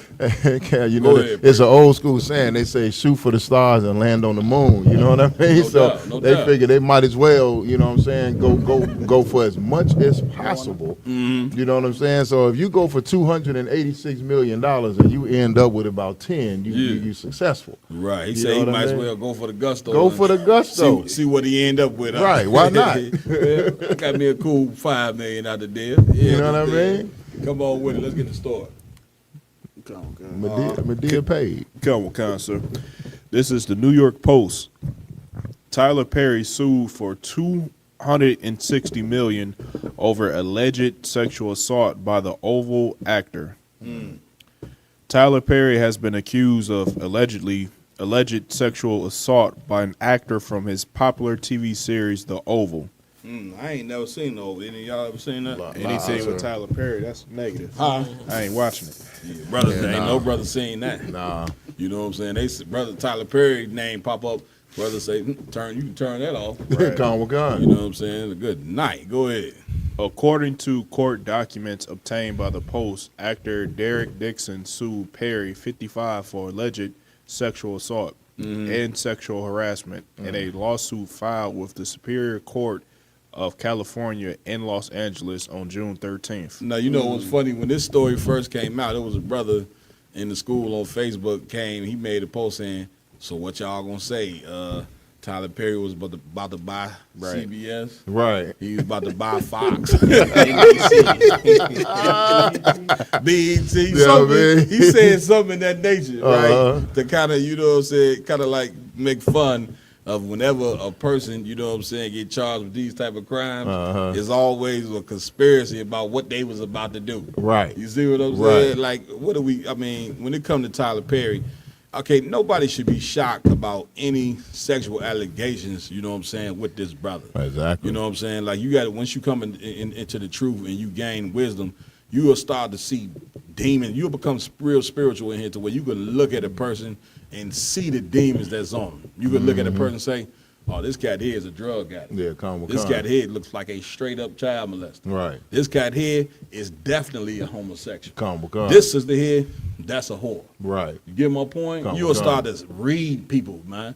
And now who can't look at Tyler Perry out and read that this cat is a flaming homosexual? Flaming. You understand? Like, you can see the demon on him is just, it's ridiculous. You can see it you can see the demon on his face when he smiles. Yeah, come. You can see it. You see what I'm saying? Come on, Ramawan.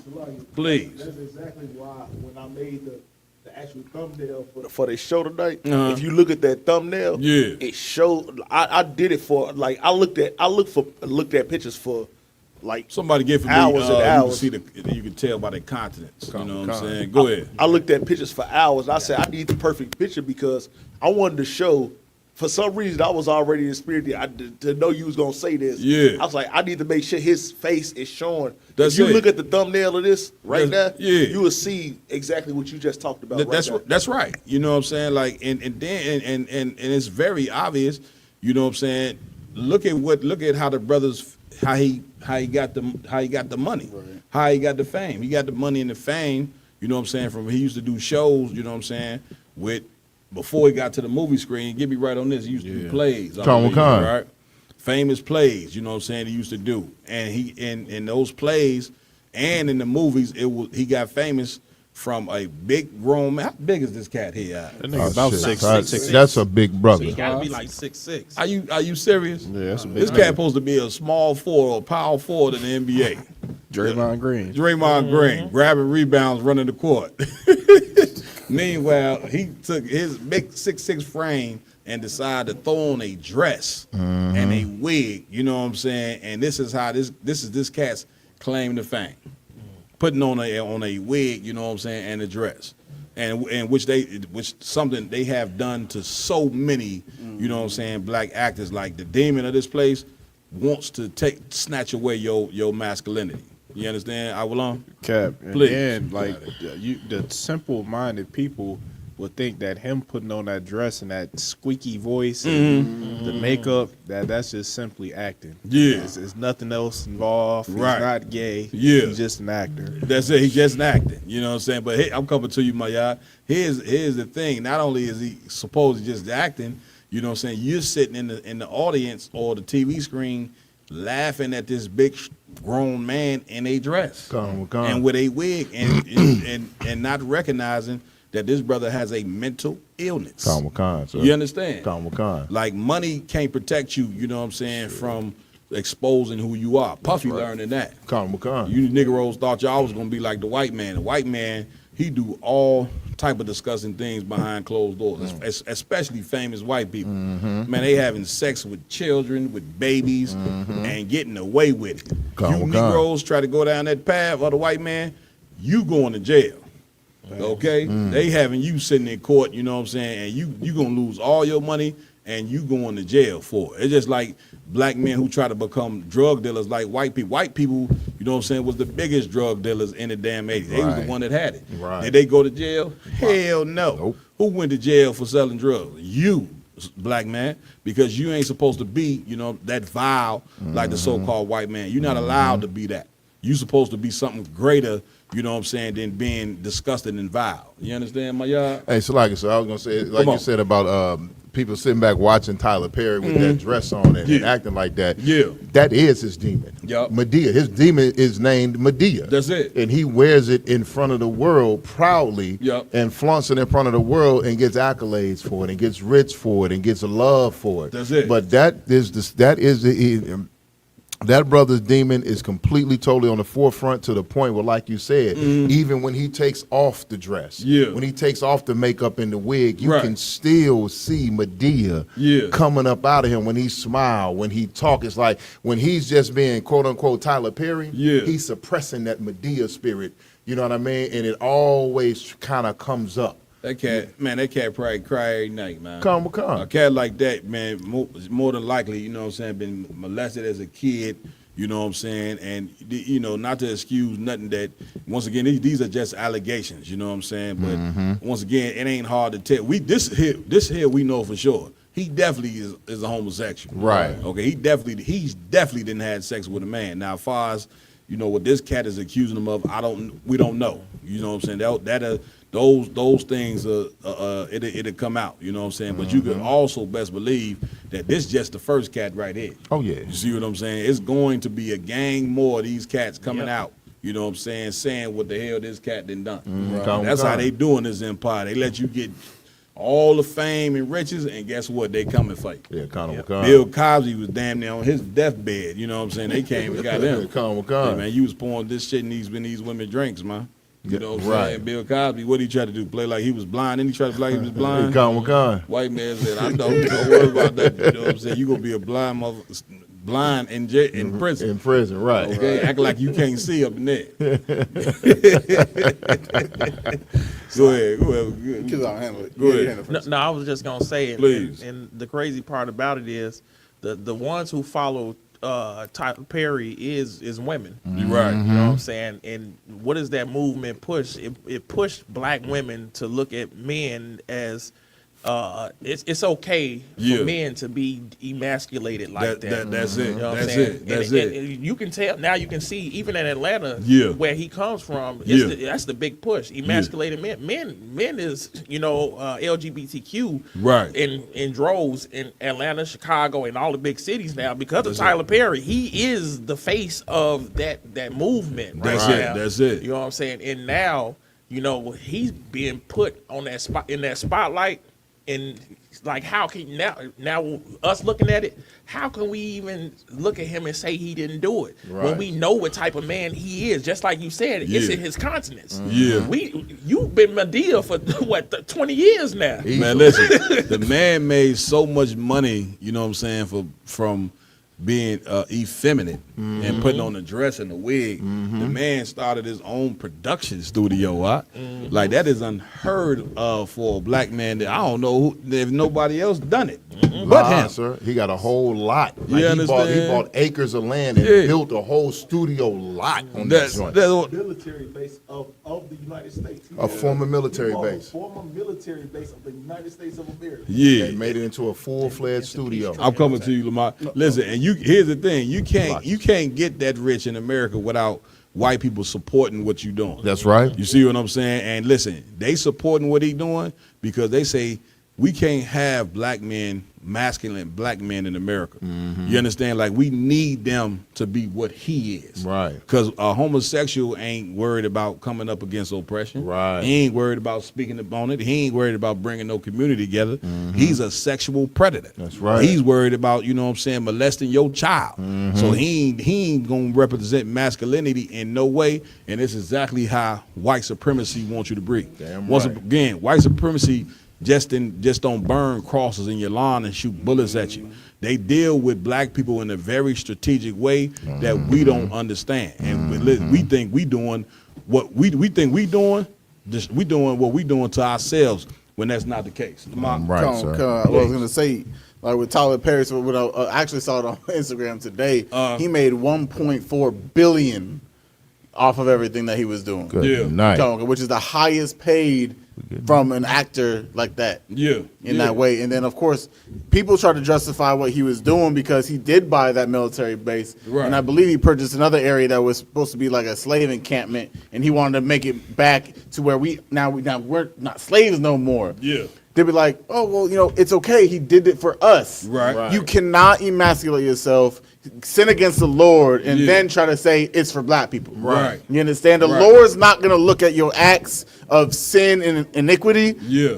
If you claim it for his work. Exactly. You understand? That's you can't say you're fighting for black people, but then you're doing it in the rainbow community way. And here's the sad part. While he's living this disgusting lifestyle, the whole time the man going to church every Sunday. Every Sunday. Okay? I can guarantee tell you this cat was raised in the church. Oh, come. He going to church every Sunday and listen, and claiming to be a man of God. He probably going as Medea. Yeah, and going as Medea.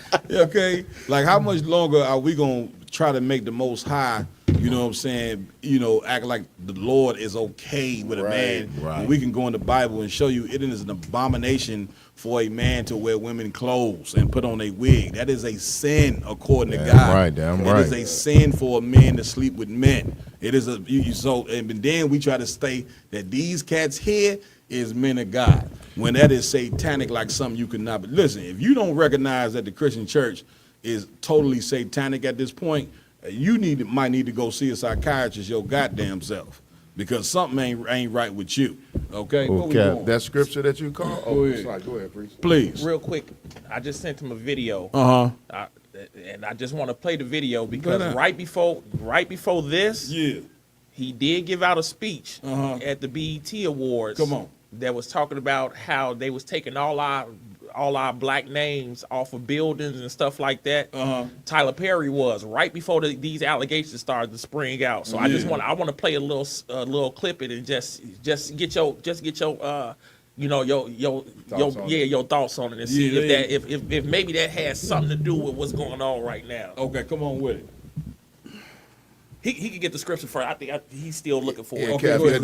that scripture, that scripture you call for, Cap, of course, because you capping the 13K. You know what I mean? Most iron right here, it cuts. It's everything we've been talking about, Cap. It cuts anything that they can say about this to the core. Go ahead, read it. It's the book of Isaiah, chapter 3, starting at verse 9. Go ahead.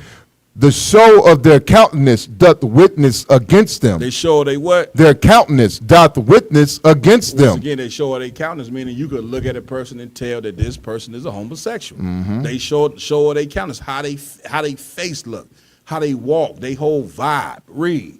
And they declare their sin. And they what? They declare their sin. Their what? Their sin. Read. As Sodom. As Sodom. You understand? And you know anything about the Bible, the Most High destroyed Sodom and Gomorrah and the cities surrounding it because of the homosexuality. Now y'all want us to believe in the Christian church, y'all so satanic, man. You want us to believe God's laws don't exist no more, and he's accepting of homosexuality. Right. Now, you know what I'm saying? 2 weeks ago, remember, we played a video with two grown men in high heels dancing in the church while the damn, you know what I'm saying, band is playing that satanic gospel music at the same time. Good night. You see what I'm saying? And you want us to believe that this is the house of God. Right. And then you wonder why black people are so goddamn destroyed. It's your religion. Right. Religion is the number one source of your destruction. Right. Any more on that? Khan. Read. They hide it not. They what? They hide it not. Yeah, flamboyant. You know what I'm saying? They ain't hiding it. You know what I'm saying? Meaning they're proud, you know what I'm saying, to be a grown man acting like a woman. Anytime you put on a dress and a wig, you ain't hiding who you are. Right. You know what I'm saying? You throwing it out in the forefront. The problem is that our young boys are seeing that, and it's destroying our nation. We already, you know what I'm saying, being rushed to the prison system by 2 million. We already, you know what I'm saying, women are committing 500,000 abortions a year.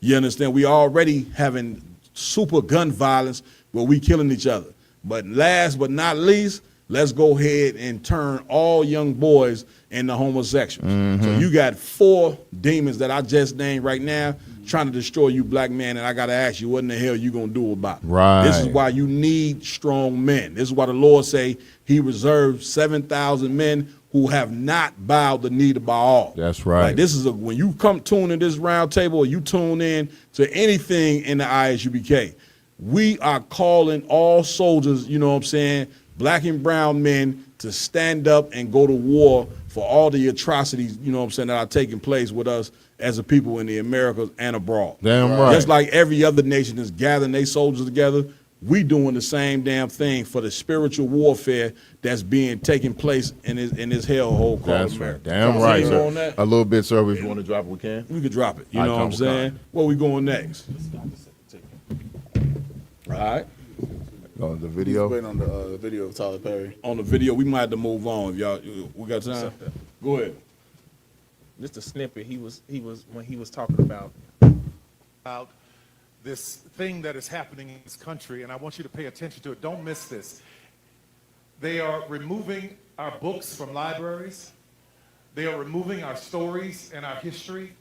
They are removing our names from government buildings. It's as if someone wants to erase our footprints.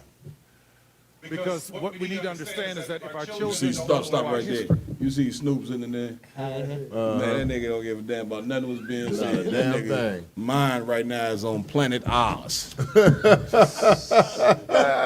You just noticed that the weed he's smoking so strong. He is on planet Oz right now. Trying to, you know what I'm saying, listen to what this cat said. Go ahead, Priest. They won't know our power. But the truth of the matter, it's impossible to erase our footprints because we left them on water. What I mean by that is, we were snatched from our homeland, brought across the ocean, and left footprints all the way. Stop it right there. Stop it right there. Go ahead, Priest. Don't it seem like everybody who start to kind of wake up from they wrongdoings? Martin Luther King, when he started to wake up, Malcolm X, when he started to wake up, then it seems like that's when the white man started to come and dive in on you know, your success. Then they started to try to snatch what you got from you. That's why I said, you know, this was a week before the allegations. Okay. When he did this. Right. And I'm like, so after he started saying, you know, they try to erase that we came over here, you know, on ships, pretty much. Right. He's pretty much telling black people we came over here as slaves. Yeah. And now that he started to speak this type of rhetoric, Yeah. now they try to pull these allegations up a week later. Yeah. So that's why I was asking you, do you think that this may have something to do with what's going on right now with him? Yeah, well, what he's saying, okay, I hate to be the one, you know what I'm saying, that just darkens the day. Please do, Cap. I hate to be the one to bring the clouds. It's normal. It's normal. I wait for the clouds, Cap. I wait for the clouds. Like listen, this cat, listen, what he's saying, I get it, you know what I'm saying? But you can't walk, you know what I'm saying, like the scripture say, you can't be double-minded. You see what I'm saying? Like you can't be a man that's wearing a dress and a wig and famous for making movies that totally, you know what I'm saying, is wicked as hell, but yet you want to stand up on a BET and say that, which black people know all of this. And this is why I made a post the other day about being a fake ass black revolutionary.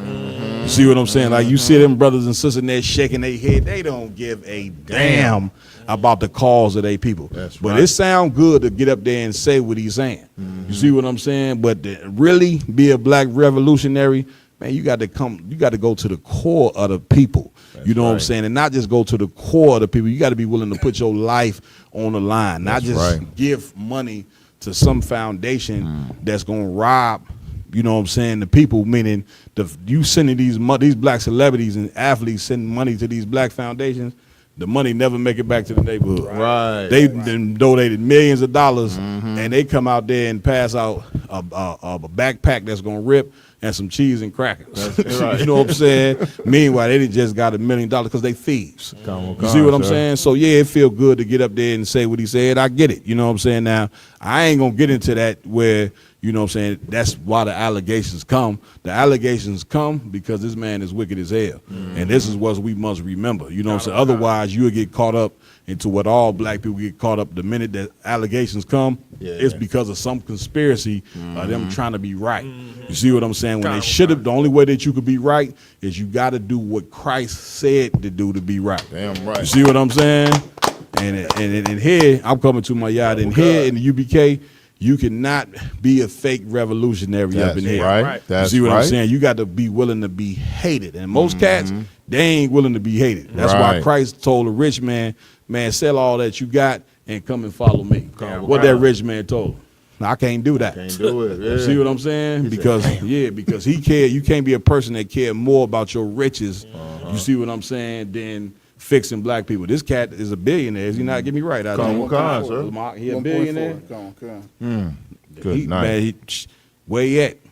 Right. Where he at? Right. He need to take some of that, and give that to Commander Jenny Hanna. And imagine what we could do with the money that these celebrities got. Imagine how we would fix people, because money ain't what drive us. Right. You get my point, my yard? Hey, Slugger, sir, if I could drop the scripture to back you up with Please, you just said. come on. So this explains this situation, him with the BET Awards, him with these allegations. The book of Isaiah chapter 3 and verse 11. Come on. This is what the Lord says about Tyler Perry's situation. Let's go. Woe unto the wicked. It shall be ill with him, for the reward of his hand shall be given him. Hey, read that again. Woe unto the wicked. It shall be ill with him, for the reward of his hands shall be given him. Yeah, that meaning, you know what I'm saying, the rewards with your hands, meaning what you do. You know what I'm saying? If you do wicked, then you're gonna be repaid with wickedness. Right. You see what I'm saying? So if you do righteous, then you're gonna, you know what I'm saying, you're gonna be rewarded with righteousness, man. So for you brothers in the UPK, that righteousness that you're gonna be rewarded with is the kingdom of heaven. That's right. You see what I'm saying?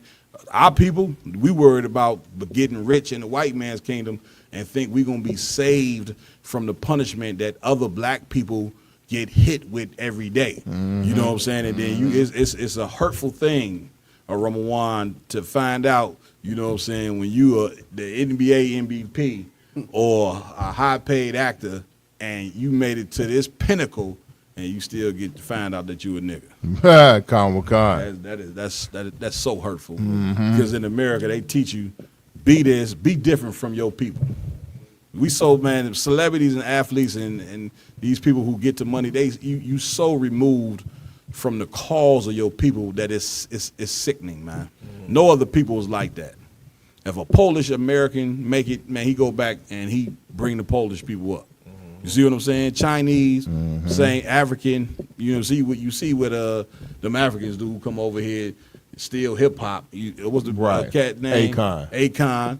All these different African actors, they come over here. What they do? They go build a pipeline in Africa. Right. You know what we do? Man, I ain't going back. I ain't going back to where I came from. You see, we the only people that's trained in that manner. And brother, it's sickening. Come on. See what I'm saying? Facts, sir. Please. Like, because we know we in hell. Like, we don't want to go back to hell. Yeah. You know what I'm saying? Our people, a lot of times, we look at each other. Mm-hmm. And a lot of our people, we look at each other like, man, we was in hell with you before. We don't want to go back there. Yeah. You know what I'm saying? That's it. Like, I think it's the mentality of us of really being like, we only know what the white man ever taught us. Yeah. We only know what the white man ever gave us. Yeah. So when we look at each other, we look at each other as ops. You know what I'm saying? We look at each other as, you know what I'm saying, people who I don't want to be like. I don't want to be like you. Yeah. You know what I'm saying? Because if I be like you, then I ain't got nothing. Yeah. If I be like him, I can have everything. That's the thing, you know what I'm saying? But here's what happened. When the strong constantly leave the weak, what happened to the weak? They never get strong. Right. That's what, but the Lord created the strong to do what? Help the weak. The problem is we've been trained in America by the white man that when you get strong, don't go back and help the weak. You understand? It's damn near look as a taboo to even do it, only in our community. You see what I'm saying? Once again, that is psychological warfare that they have put on us. You know what I'm saying? When with black people, not even just the celebrities alone, it's a ton of black people getting some money, you know what I'm saying, all that, and we need to be coming together with those resources to help one another. But you know what's more important than them resources? the knowledge and wisdom and understanding of the Lord. That's right, sir. You see, and That's like right. money don't mean nothing if you don't have the mind that the Most High wants you to have. Right. And this is why the Lord say, money shall not. You ain't gonna be saved by money. Right. Because everybody thinking they get into a bag that they in their mind they blessed. You know what I'm saying? Everything about getting into a bag, but ain't nobody worried about doing what the Most High say, and that's where we fall short. Damn right, That's sir. why you look back at Black Wall Street and all these black communities that we had that got bombed and destroyed and all that.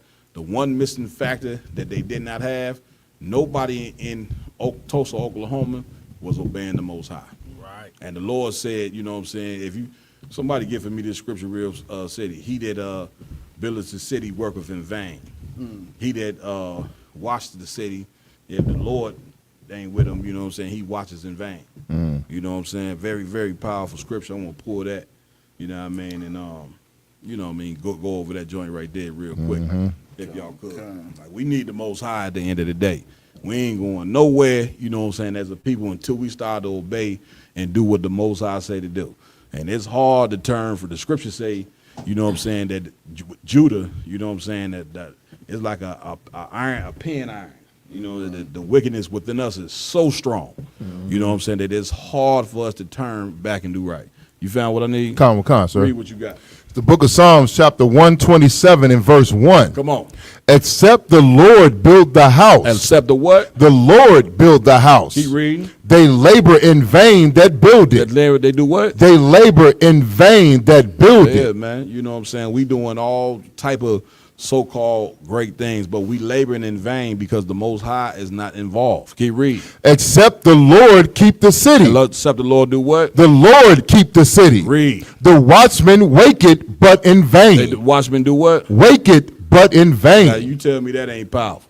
The watchman is the ones that's supposed to protect the city. You see what I'm saying? But this scripture here is telling you, if the Lord ain't involved, then all the working that we doing is in vain. Damn right. Black people, we've been here in America 400 some odd plus years, been thinking this whole time that we didn't made progress, and as you can see, we have not made any progress at all.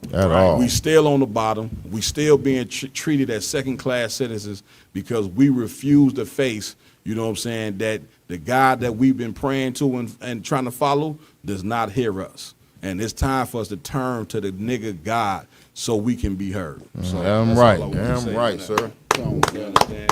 Where we going next, Lamar? Moving onwards, the next video we have is Jamal Bryant, you know what I'm saying, being ran off the block. Yeah, he got ran right off the block. You could, Rob. The water.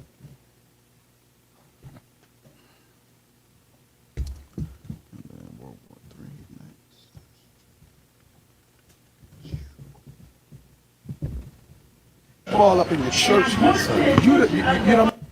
That time PFK boom checked Jamal Bryant.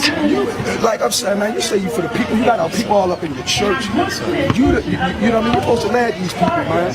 And I mean, I understand that y'all some, but you had no answers for like, yo, man, then you come down here like late, like Tom Open only wear like 100, like 300 some days. You down here now. Don't come. What'd you do for Taco? We don't want you nowhere in our city, bro. Like we don't need want you on our streets. Like you disrespect our streets, man. This me, PFK boom. I was on the front. You disrespected up here north, and you came down there. You ain't even fighting no war with us, show. You ain't had nothing on your show. You ain't had no guns or nothing. And then you fucking with our oppressors. Damn. We're all breaking all them, man.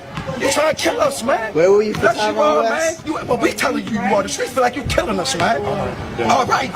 No, we don't want you in our fucking city. Pause that.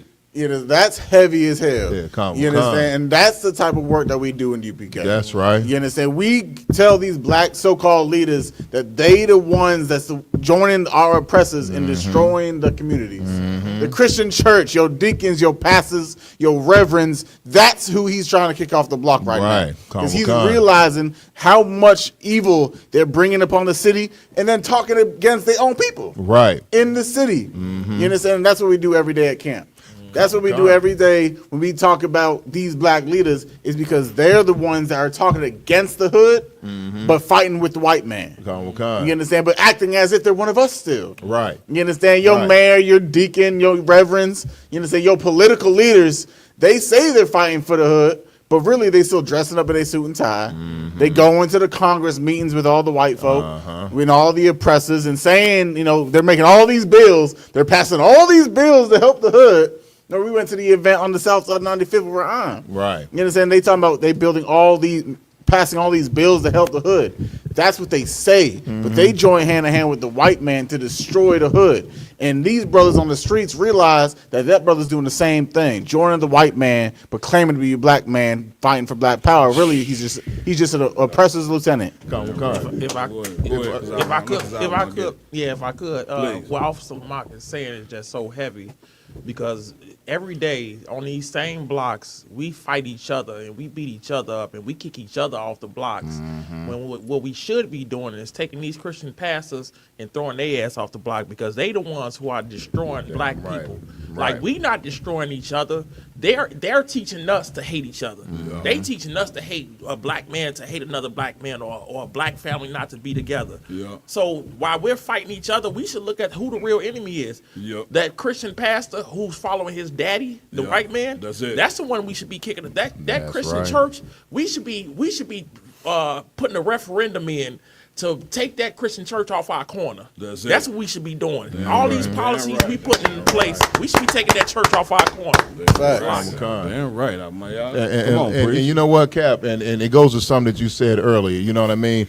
These Christian pastors, these so-called community leaders, they really out here to line their pockets. They don't care about the people. I used to, I've done a lot of things in my life. You know what I mean? At one point, I did seeded low income energy, and one of these black pastors is very popular in Chicago. I can't remember his name right now. He owned one of these mega churches. He's politically connected. The black community look up to this brother as a leader. Right. We was inside the CEDAR meeting, and the sisters in there were discussing a lot of the problems with the applications and how people weren't getting paid and how the process was flawed and coming up against the white man that was there. Right. This black pastor, who has the utmost respect in Chicago, came in and told them sisters, listen, aren't you getting paid to do this? Well, then what you need to do is sit down and shut up and shut your mouth and stop complaining. If they not getting paid, they not getting paid. He said, you need to shut, and if you have a problem with what I say, you're more than welcome to hit the door and get out of this program. Damn. You know what I mean? That's them. But now in front of the cameras, though, this brother's a pillar of the black community. He gives good speeches about black problems, and you know what I mean, and give all these sermons, but behind closed doors, in them political arenas, you know what I'm saying? He is for the white man only. That's it. He is not for our people. That's it. You know what I mean? That's it. And that's the same. They call him sir. You want to finish the video? Finish playing. You want to go back, Cap? Did you see the? Because he stopped it. He's just asking if you want to. Did you want to go back? Because we started. No. Just play it from where it's at.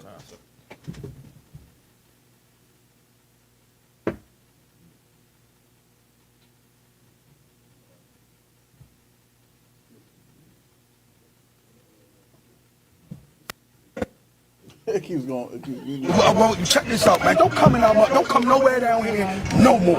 Wherever PFK boom at, don't come. I know you can tell your henchmen. I know you know Timmy and all them. I know you be going to see about all that. Get your henchmen. Don't come down here no more. Boom say. Me, as a man, the streets don't want you here. I'm speaking for them. So we see you here. So you said you won't come on my motherfucking streets no more, right? Don't bring your ass down here no fucking more. I mean it, yo. On my fucking kids, yo. Cause you're a fucking disgrace. A guardian angel for Satan. Cause you damn sure ain't guarding me, nigga. Get the fuck up out of here. What you do for Tyrone West again? Empower what this dick, nigga. Look at that brother. Man. Man, listen, I couldn't have said it no better. Hey, what's up? He been watching you, Cap. He been watching you, Cap. That's a fact. Man, what the brother said was so heavy, Yak. You know what I'm saying? Like, what he did in the spirit is how all pastors are supposed to be done in this day and time. I'm right. Like, they are the epitome of why black and brown people are so destroyed. And like he said, who you a minister of? Who you say? What he say? A guardian angel. Guardian angel for Satan. And let me tell you something. These preachers, they are ministers of Satan. What he said is in the Bible. I'm right. See what I'm saying? They are the ministers of Satan based on what they teaching. They ain't here to teach you anything about God. They here to collect your money and make you even more wicked than what you already are. Right. And last but not least, they definitely ain't preparing you for the destruction that's coming to the entire earth. They're not warning you about that because it's not in them to do you. They don't know what direction to move you in. They're going to move you in a direction to be eaten by the lion. And that's why black people been getting eaten alive in America for so long, because these pastors, all they care about is fulfilling their lust. That's it. And you see the cat pastor Jamal Bryant. Did you see how he walked off out? He Walked walked off like he was walking in high heels. You understand? He was. Like, God, Probably. What we have with it? Come on, God. Next up, we of course, even though we had the amazing war report, it's about our Gabar. You know, Commander Johanna was in the line. And said, right. You know, we of course got to keep touching on this World War III because it's so paramount for our people. We're gonna go into a video. The title states "Concerns over China, Russia, Iran, North Korea partnership." Read. We got it. Right here. Oh, sorry, John. Oh, okay. I thought it was Brother Reed. I thought I was in camp. Read. It's a lie. No. Oh, that's the right one. It just looks different on my phone. My bad. No, you straight.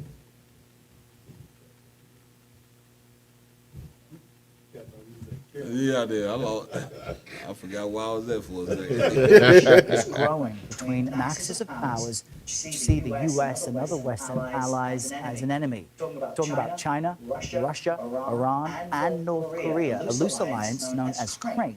They've become much closer during the ongoing war in Ukraine and in the face of Western sanctions. A recent article in the Wall Street Journal explores this deepening military and economic tie between the four nations. And one of the authors of that piece, Korea Bureau Chief Timothy Martin, joins us now from Seoul with more. Good morning to you, Tim. CRANK might be a new term for many of our viewers, but help us understand why it's important, especially now.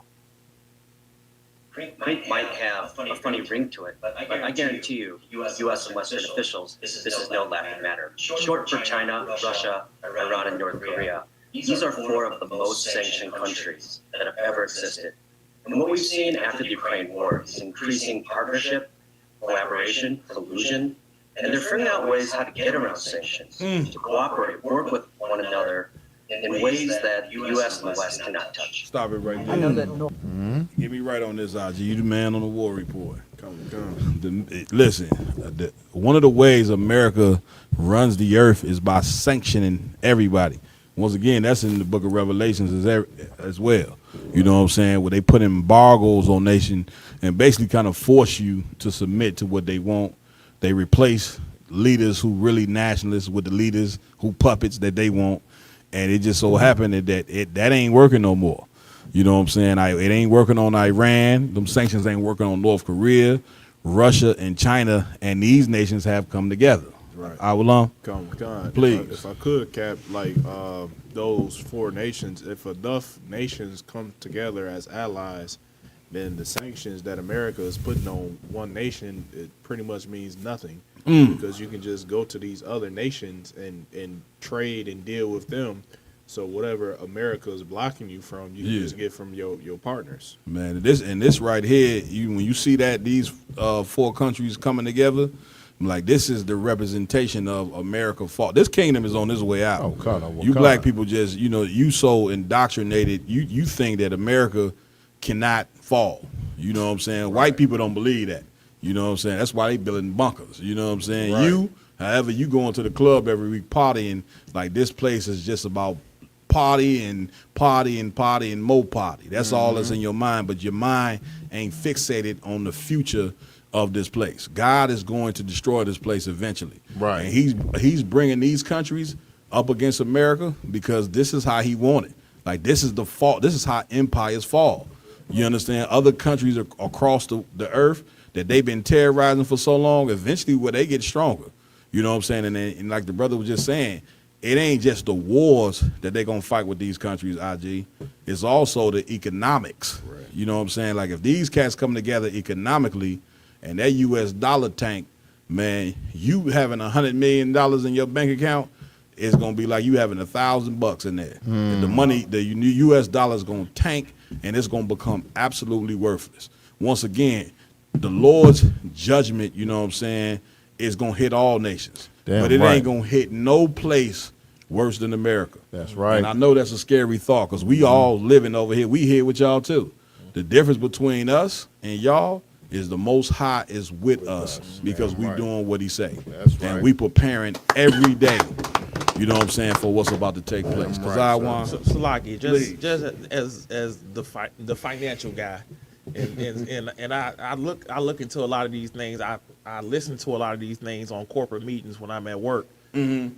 So a lot of this stuff is about to go into these countries is about to have their own currencies. And it's really about to get scary because with these tariffs, a lot of these countries are going to get pushed into their own currencies. That's it. Because they're not finna deal with Donald Trump and his tariffs. That's it. So we better understand that in the near future, China and all Russia, Iran, all these people that are being pushed into these tariffs, they're gonna go into their own currency, and they ain't gonna have nothing to do with the American dollar. They basically already doing it now. They trading with each other now. Because remember, the United States put sanctions on Russia. Right. They ain't work. You know why? China was there to help them. Right. The United States put sanctions on Iran. You know why they ain't work? They getting backed by China and Russia. And make no mistake, even though they supporting each other financially, they're going to support each other in the war. That's like right, while sir. America threatening Iran, it's a good possibility that Russia and China is going to get up in the gang, you know what I'm saying, with Iran. And brother, when that happened, welcome to Armageddon. That's right. You better start stacking your house with ammunition, water, and canned goods. Your kids, you know what I'm saying, mine too. They used to eating chicken nuggets every day from McDonald's. You hand them a canned good, they damn near drop dead. Right. You know what I mean? But don't even know how to open it or listen, or just the taste of the canned good. You okay? But this is where we heading, and we better prepare ourselves, man. Once again, all this foolery that we doing, y'all in America is with black and brown people, man. The Most High gave out an order in Zephaniah 2:1. Gather yourself together, old nation not desired. Blacks, you ain't desired. That's Hispanics, you ain't desired. That's right. Native Indian, you ain't desired. That's right. And we supposed to be coming together, putting all our resources together, but also obeying the Most High and waiting for our King to return. That's right, Because sir. another thing that's prophesied in the midst of the Third World War is the return of our King, Yahweh Shah Mashiach, whom the world ignorantly calls Jesus Christ. That's There's right. going to be a lot of things in this earth that shake you up, and it's going to put fear in your heart. But it shouldn't do that if you obeying what the Most High say to do. Right. You see what I'm saying? Let's finish that, and then we're going to get out of here in a second. We got the part 2 for that. Okay, go ahead. If you wanted to. Yeah, that's cool. Go ahead, finish playing that. North Korea has been accused of using cryptocurrency as a way of getting around some international safeguards. How does cooperation between these four nations help them avoid Western sanctions? What we're seeing is a common market of autocracies, as one expert told me. We're seeing a swap of, say, soldiers going in one direction, in this case North Korea, in return assistance for spy satellite program from Russia. We're seeing oil bartered for assistance on missiles. So these are things that don't have to pass through a U.S. bank, international bank, that uses dollars that can be tracked by sanctions enforcers, but in fact are sort of ad hoc deals. What does one nation need, and what are they willing to exchange it for another nation? And again, these are four countries that need one another on many levels because And you the didn't sanctions. see, stop it right there. You didn't see that graph on how them other countries' dollars is growing while the U.S. is shrinking. Man, listen, boy, the fall of this empire is imminent, man. It's imminent, man. And listen, we don't have our we don't have our mind right in this place. Right. Like the churches is sitting there teaching you God is all love. Meanwhile, while this place is falling, you know what's being done in the churches every day? The same thing Martin Luther King did back in the '60s, where he told us to integrate. Then came back and said, "Well, you know what? I integrated my people into a burning house." Right. You see what I'm saying? Right. The same thing is going on with these religions right now. They telling you all these different things about God, but they ain't preparing you for the Third World War. They ain't preparing you for famine. Right. They're not preparing you for race wars. Right. Guess who preparing you for all of this? Commander General Yohana. That's right. You better learn about this, brother. Right. You inviting, you know what I'm saying, people who don't have a clue on what's going on. You know who should be sitting up on the Breakfast Club? Commander General Yohana. Damn right. You know who should be on all these local podcasts and all that, telling black and brown people what time it is? Commander General Yohana. That's right. You know what I'm saying? If you don't follow this brother, because this brother got what he got by Christ. He got this leadership because he follows Christ perfectly. You see what I'm saying? And if you don't listen to this brother, then guess what? It's gonna be a horrible day for you here. Yeah, right, sir. Any more you want to play on this, or we good? I think it's what? Let's go to the next Tom, one. the last one is there's a video of from Vegas showing what they're getting prepared for over here in America. Come on, let's get it. Oh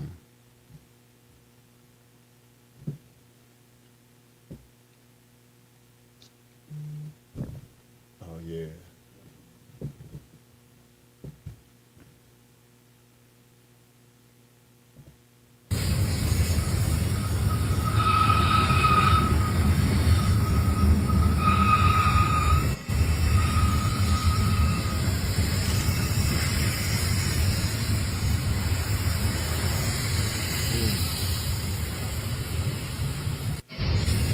Good night. Stop it right there. G, I'll let you take the lead on this. The question is, for those who may had a hard time seeing and need glasses and you never wear them, you know what I'm saying? That was tanks right there. You know what I'm saying? An assembly line of tanks in Vegas. Where they was going, I don't know. The question on the video is, should we be worried? Avalon? Kevin, if I could, please. Everybody outside of the ISUPK should absolutely be worried about what's happening.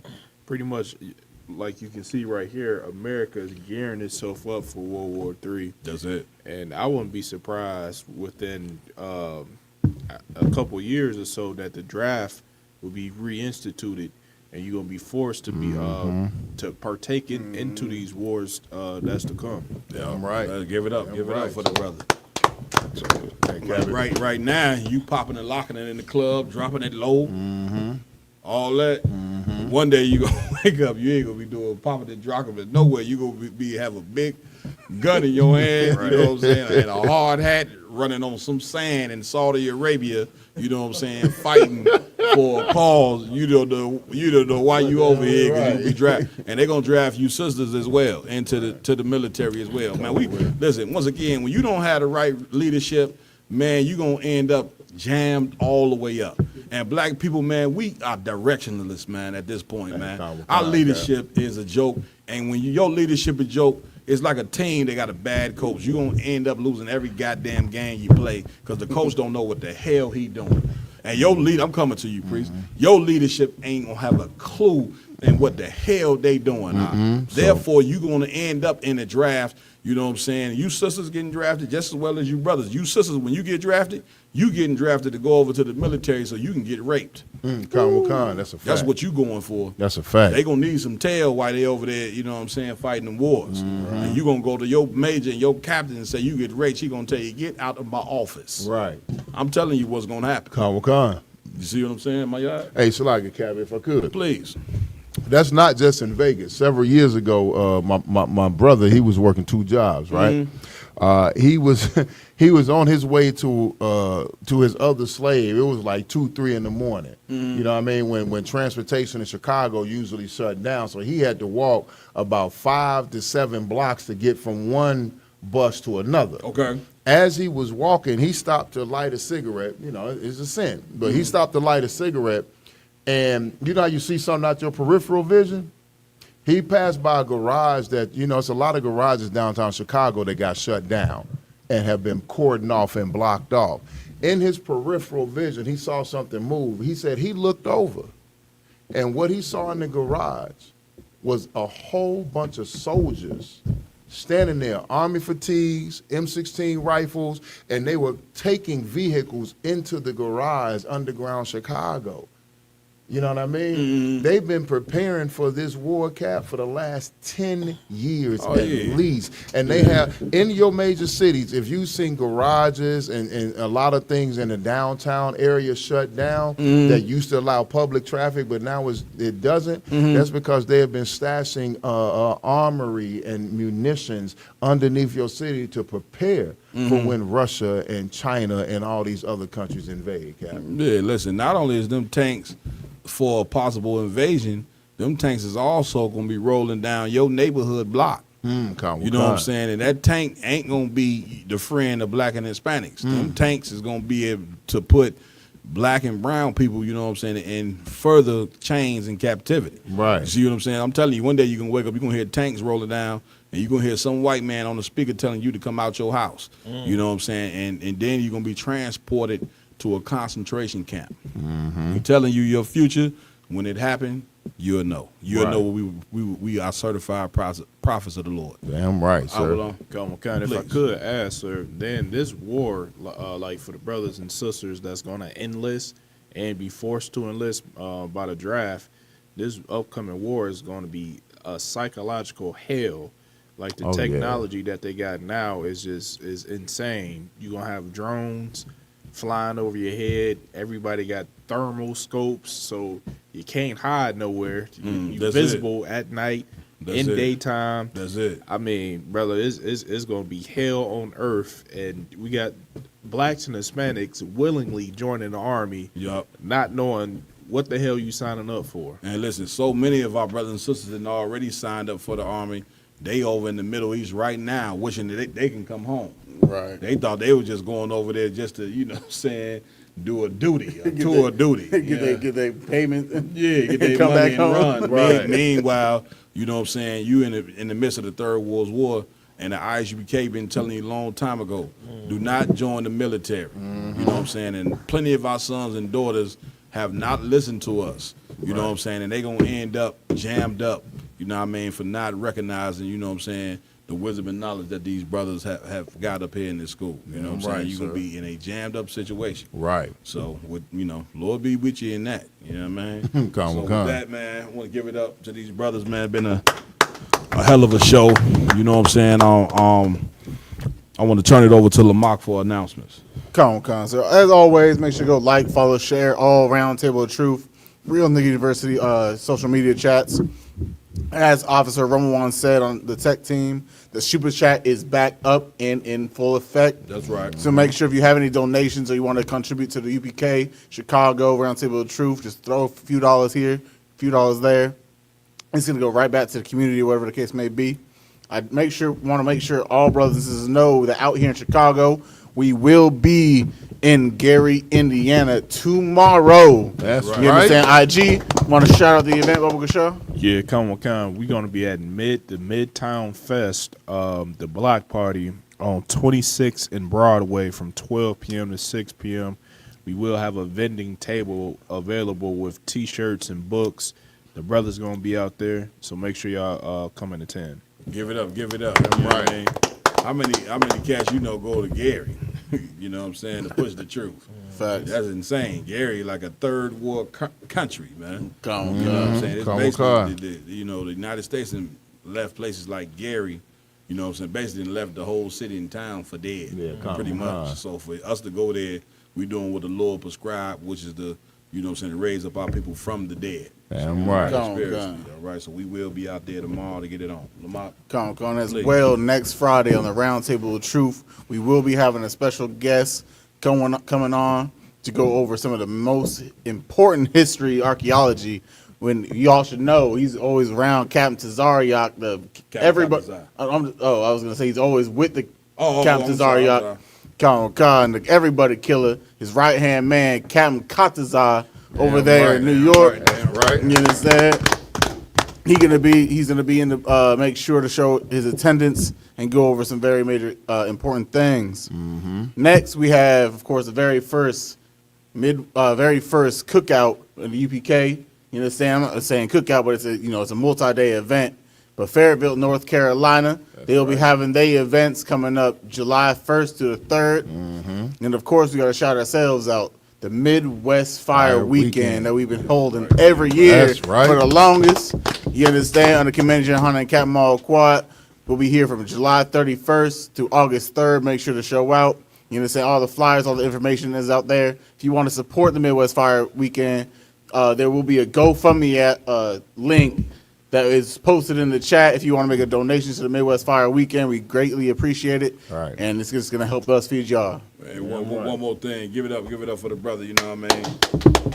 On the Midwest Fire Weekend, we will be dropping the dates and times to all the events that we're doing in the next couple of days. All right. We should have that solidified. We'll have the hotel that you need to reserve solidified, you know what I'm saying? Everything gonna be solidified. All right, you know what I mean? So that information will be dropped within the next few days. Midwest Fire Weekend is going down like normal. We got so much stuff planned. The manager in Honda doing the lecture. General Hyman teaching the class. We doing Fire Weekend. We got a few surprises in here, you know what I'm saying? As well. Shower Ma coming down on the round table of truth. You know what I mean? We doing a food and clothes drive in Little Village. You know what I'm saying? The biggest Hispanic community in Chicago. Right. You know what I'm saying? We're going to be doing a food and clothes drive there. Few other things, man. Y'all know how we do it. Come on. Don't give it all up, Cap. Don't give it all up out of one. The expungement pro. I mean, he say something. We might as well give it away, man. We're doing an expungement and gun rights joint as well. You know what I'm saying? Officer LeBon going to administer that. And we're going crazy with it, man. Down. If you miss this Midwest Fire Weekend, you're going to hear about it, and you're going to wish you didn't came. Yeah, and you're going to be like, I should have listened to Captain Marquardt on this night. You know what I'm saying? Go good. Reserve your plane ticket, get your cars revved up the drive. That's you know right. What I'm saying? Book that hotel, you know what I mean? Come experience this brotherhood and sisterhood in the city of Chicago under Commander Jenny Yohana. You understand? I'm right, sir. That's it. Anything else? That's it. Give it up to Officer Lamont. Officer Iwalum, anything before we get out of here? Give Iwalum a hand. Officer Mayad, anything before we go? Just one little thing, Cap. Please. So calling all salesmen, businessmen, independent business owners, black business owners, if you would like to be a vendor at the Midwest Fire Weekend, once again, this is a great opportunity to get your products out there, to get your sales up, to get your profits up, and get your name spread amongst the black community. If you want to be a vendor at the Midwest Fire Weekend, please contact myself at 773-698-3365 for more details. Once again, 773-698-3365 if you want to be a vendor at this gigantic premier event in the Midwest, in Chicago, under Commander General Yohana and Captain Marquardt. Give it up. I also want to give it up to Officer Kazaiwan. You understand? Anything, Kazaiwan? Just really want to just plug Officer Yardan one more time, man. Please. His brother ain't here, so of course I do want to give him a spot plug. If you want some of this Real Nigga University gear that you see all these priests wearing, and any other gear that he got, go to www.diversitymall.com. Also, pay your tithes. This is the ISUPK, man. It is a sin if you don't pay your tithes. Pay your tithes. Pay your tithes, man. That's all I got, Cap. Give it up. I also want to give it up to our technical team. They engineers. This is my engineer team, man. I'm taking it up. Okay, Officer Ramawan, get his brother a hand, man.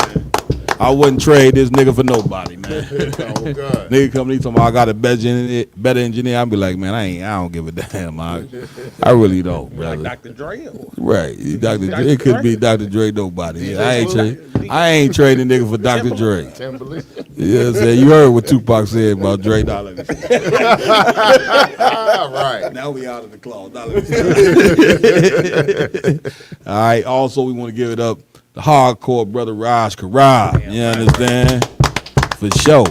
I am Captain Marquardt, under Commander Jenny Hunter. There has been another edition of the Round Table, True Lord Allow. We see you next week. Also, one thing before we go, we're going to be in Kansas City, Missouri next week. You know what I'm saying? Officer Malak of Kansas City going to be doing a lecture. And we're going to be having camp out there in Kansas City. You know what I'm saying? We're going to make it do what it do. Damn right. With that, shalom.